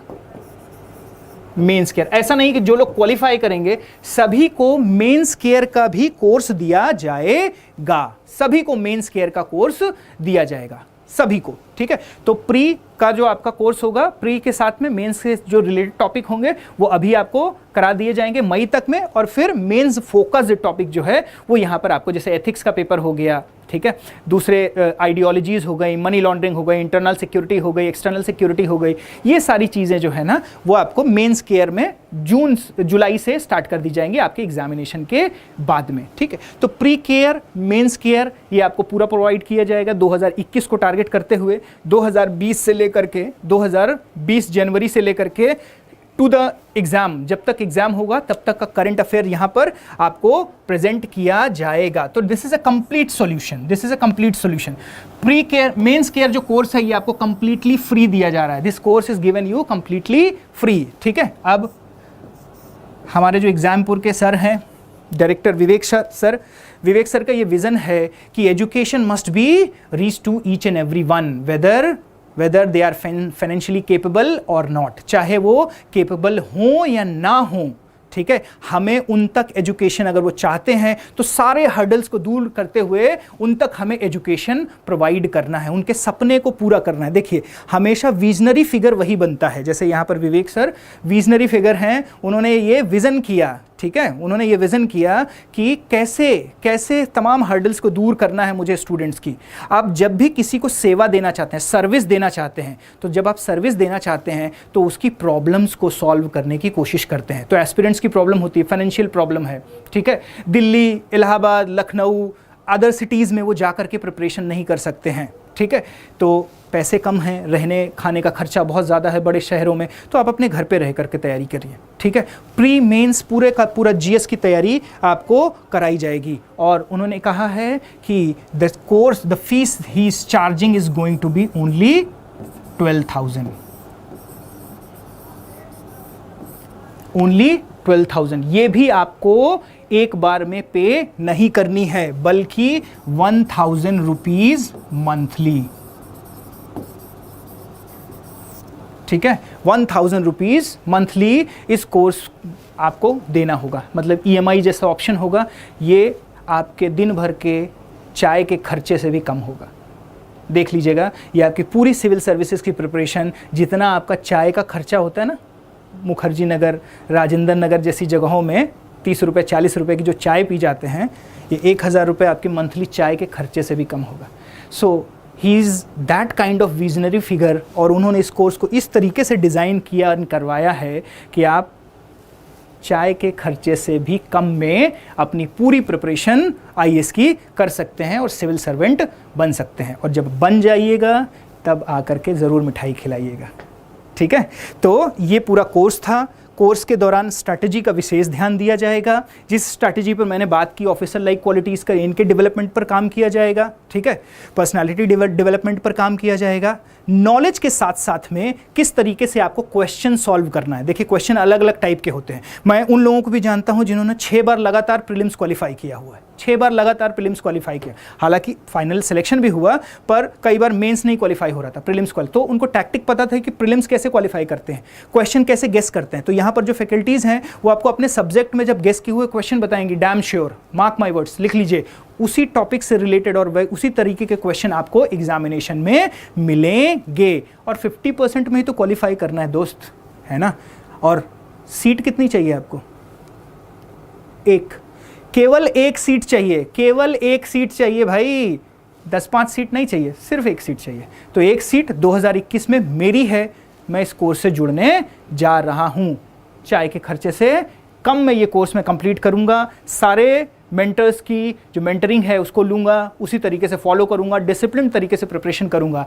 आई promise you which ever exam you are targeting आपका हो जाएगा। अच्छा, अब ये कोर्स किसके लिए है? Who can pursue this course? Who can pursue this course? कौन कर सकता है इस कोर्स को? कौन कर सकता है?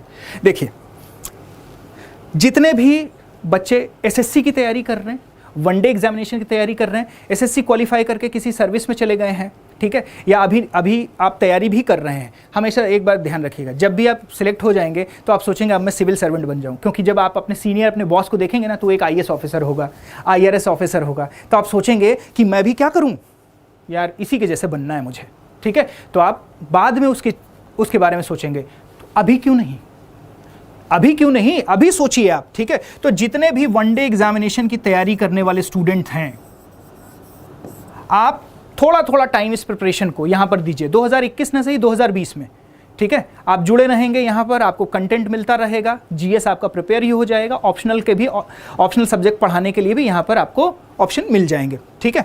तो वनडे एग्जामिनेशन जो civil services, hardcore civil services target करना चाहते हैं, सिविल सर्वेंट बनना चाहते हैं, ठीक है, सिर्फ और सिविल सर्विसेज की तैयारी करना चाहते हैं, उनके लिए भी ये कोर्स है। उनके लिए तो है ही है, उनका तो कोर है। फिर जो लोग प्राइवेट सेक्टर में जॉब कर रहे हैं,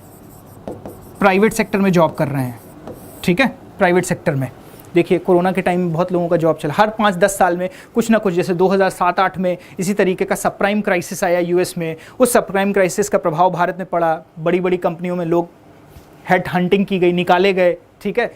तो प्राइवेट वालों के लिए बहुत अच्छा मौका है एक सस्ते कोर्स में आकर के एनरोल होने का। आप यहाँ पर इस कोर्स में आइए। तो जितने भी वनडे एग्जामिनेशन वाले हैं, सिविल सर्विसेज वाले हैं, प्राइवेट जॉब्स में हैं जो करना चाहते हैं, जो लोग ये वीडियो देख रहे हैं वो तो इन्फॉर्मेशन उनको मिली है, जो लोग नहीं भी देख रहे हैं, this is once in lifetime opportunity kind of thing. सब जगहों पर आपको ये नहीं मिलेगा, ठीक है। इस तरीके का कॉम्प्रिहेंसिव कोर्स आपको सब जगह पर नहीं मिलेगा, ठीक है। तो जिनको भी ये इन्फॉर्मेशन मिली है वो दूसरे तक भी पास ऑन कीजिए। आप भी एक सोशल सर्विस करेंगे, शायद आपकी उस इन्फॉर्मेशन से कोई व्यक्ति जुड़ेगा और वो सिलेक्ट हो जाएगा, बाद में वो कहेगा यार तुमने कहा था यहाँ जाने के लिए, मैं जुड़ा और मुझे इस चीज़ का फ़ायदा हुआ। तो all the one day examination, defence services की जो तैयारी कर रहे हैं वो भी क्या होगा, आपको कुछ ज़्यादा नहीं करना पड़ेगा, आपको जनरल स्टडीज़ पर थोड़ा फोकस करना पड़ेगा बस। मैं सिर्फ थोड़े की बात कर रहा हूँ, बहुत ज़्यादा करने की ज़रूरत नहीं है। मेरा एक स्टूडेंट है, मनीष नाम है उसका, पर्सनली मैं उसको जानता हूँ। वो एसएससी की तैयारी कर रहा था, एसएससी की तैयारी कर रहा था, वो कंटेंट का भी काम करता है मेरे लिए। तो वो एसएससी की तैयारी कर रहा था और फिर उसने क्या किया, मैंने उसको सजेस्ट किया कि तुम क्यों नहीं जो है सिविल सर्विसेज की तैयारी भी साथ में करने लगो, तुम्हारी एसएससी की तैयारी तो कंप्लीट हो गई, मैथ इंग्लिश रीजनिंग तुम्हारी तैयार हो गई, जो सीसैट में तुमको मदद करेगा, ठीक है। तो उसने कहा ठीक है सर मैं तैयारी स्टार्ट करता हूँ। तो उसने एनसीईआरटी वगैरह पढ़ना, गाइडेंस लेना, लिखना स्टार्ट किया, सेल्फ प्रिपरेशन करना स्टार्ट किया। तो ही वॉज वो इंजीनियरिंग बैकग्राउंड से आता था, मैं बैकग्राउंड की बात नहीं कर रहा हूँ, किसी भी बैकग्राउंड से आए आप, फ़र्क पड़ता है सिर्फ यहाँ पर कितना जोर डालते हैं आप, ठीक है। तो क्या हुआ, उसने प्रिपरेशन करना स्टार्ट किया, ही गॉट सिलेक्टेड। अभी वो इंडियन रेलवे सर्विसेज में है, रेलवे पर्सनल सर्विसेज में है, ठीक है। उसके बाद जिस साल उसका यूपीएससी निकला, उस साल उसका एसएससी भी निकल गया। क्यों? क्योंकि उसका जीएस इतने अच्छे से तैयार हो गया कि वो उसका टीयर 1 रुक ही नहीं पाया, और टीयर 1 जहाँ क्वालिफाई हुआ उसका एडवांस मैथ्स वगैरह बहुत अच्छे से तैयार थी, he qualified for excise inspector also. तो क्या हुआ, जब आप एक बार तैयार हो जाते हैं, आपकी पर्सनैलिटी एक बार तैयार हो जाती है, नौकरी की तो वर्षा होगी दोस्त, एक नहीं 2-2 3-3 नौकरी मिलेगी, ठीक है। याद रखिएगा, आप इस कोर्स को भी याद रखिए, जो pre care mains care course है, प्लीज़ इसके कोर्स से जुड़िए। जिन लोगों को जानते हैं आप उनको बोल दीजिए कि वो लोग इस कोर्स से जुड़ें, आप भी इससे जुड़िए। एक चाय के खर्चे से ज़्यादा नहीं है ये, आपके मंथली चाय के खर्चे से ज़्यादा नहीं है। आपकी प्रिपरेशन होगी, करंट अफेयर्स डेली बेसिस पर आपको मिलेगा, रेगुलर क्लासेस आपको डेली बेसिस पर मिलेंगी। आपकी कभी छूट जाती है तो रिकॉर्डेड देख लीजिए, टेक्नोलॉजी नहीं है तो प्रिंटेड फॉर्म में मिलेगा, उसको पढ़ लीजिए, ठीक है। पर प्लीज़ इससे जुड़िए इस कोर्स को। हमारा उद्देश्य है एग्जामपुर में ज़्यादा से ज़्यादा लोगों को उनके सपने अचीव करने में उनकी मदद करना, क्योंकि जब आप ये अचीव करेंगे तो आप देश में अपना योगदान देंगे, ठीक है। और हम यही चाहते हैं कि आपके जैसे अच्छे लोग इस देश में अपना योगदान दें, ठीक है। एक अच्छा मुल्क बनाएं जिससे हमारी आने वाली जनरेशन्स जो है इस सुरक्षित समृद्ध मुल्क में रहें और उनको कनाडा, अमेरिका, यूके, यूएस इन सब जगहों पर जाने की आवश्यकता ना पड़े। एक ऐसा ही सुनहरा भारत का निर्माण करते। चलिए मिलते हैं अगले सेशन में, जहां पर मैं आपसे डिस्कस करूंगा कुछ करंट अफेयर्स के बारे में, ठीक है। करंट अफेयर्स के टॉपिक वहां पर बताऊंगा कैसे आपको पढ़ना है। इसके अलावा 5 घंटे की स्टडीज़ आप 1 घंटे में कैसे कर सकते हैं, वो कौन कौन सी छोटी छोटी टैक्टिक्स हैं जिससे 5 घंटे की स्टडी आप 1 घंटे में कंप्लीट कर सकते हैं। 5 in 1 का मेथड आपको नेक्स्ट क्लास में मैं डिस्कस करूंगा। चलिए, थैंक यू सो मच, मज़ा आया होगा आपको। Like, share and subscribe Exampur. Thank you.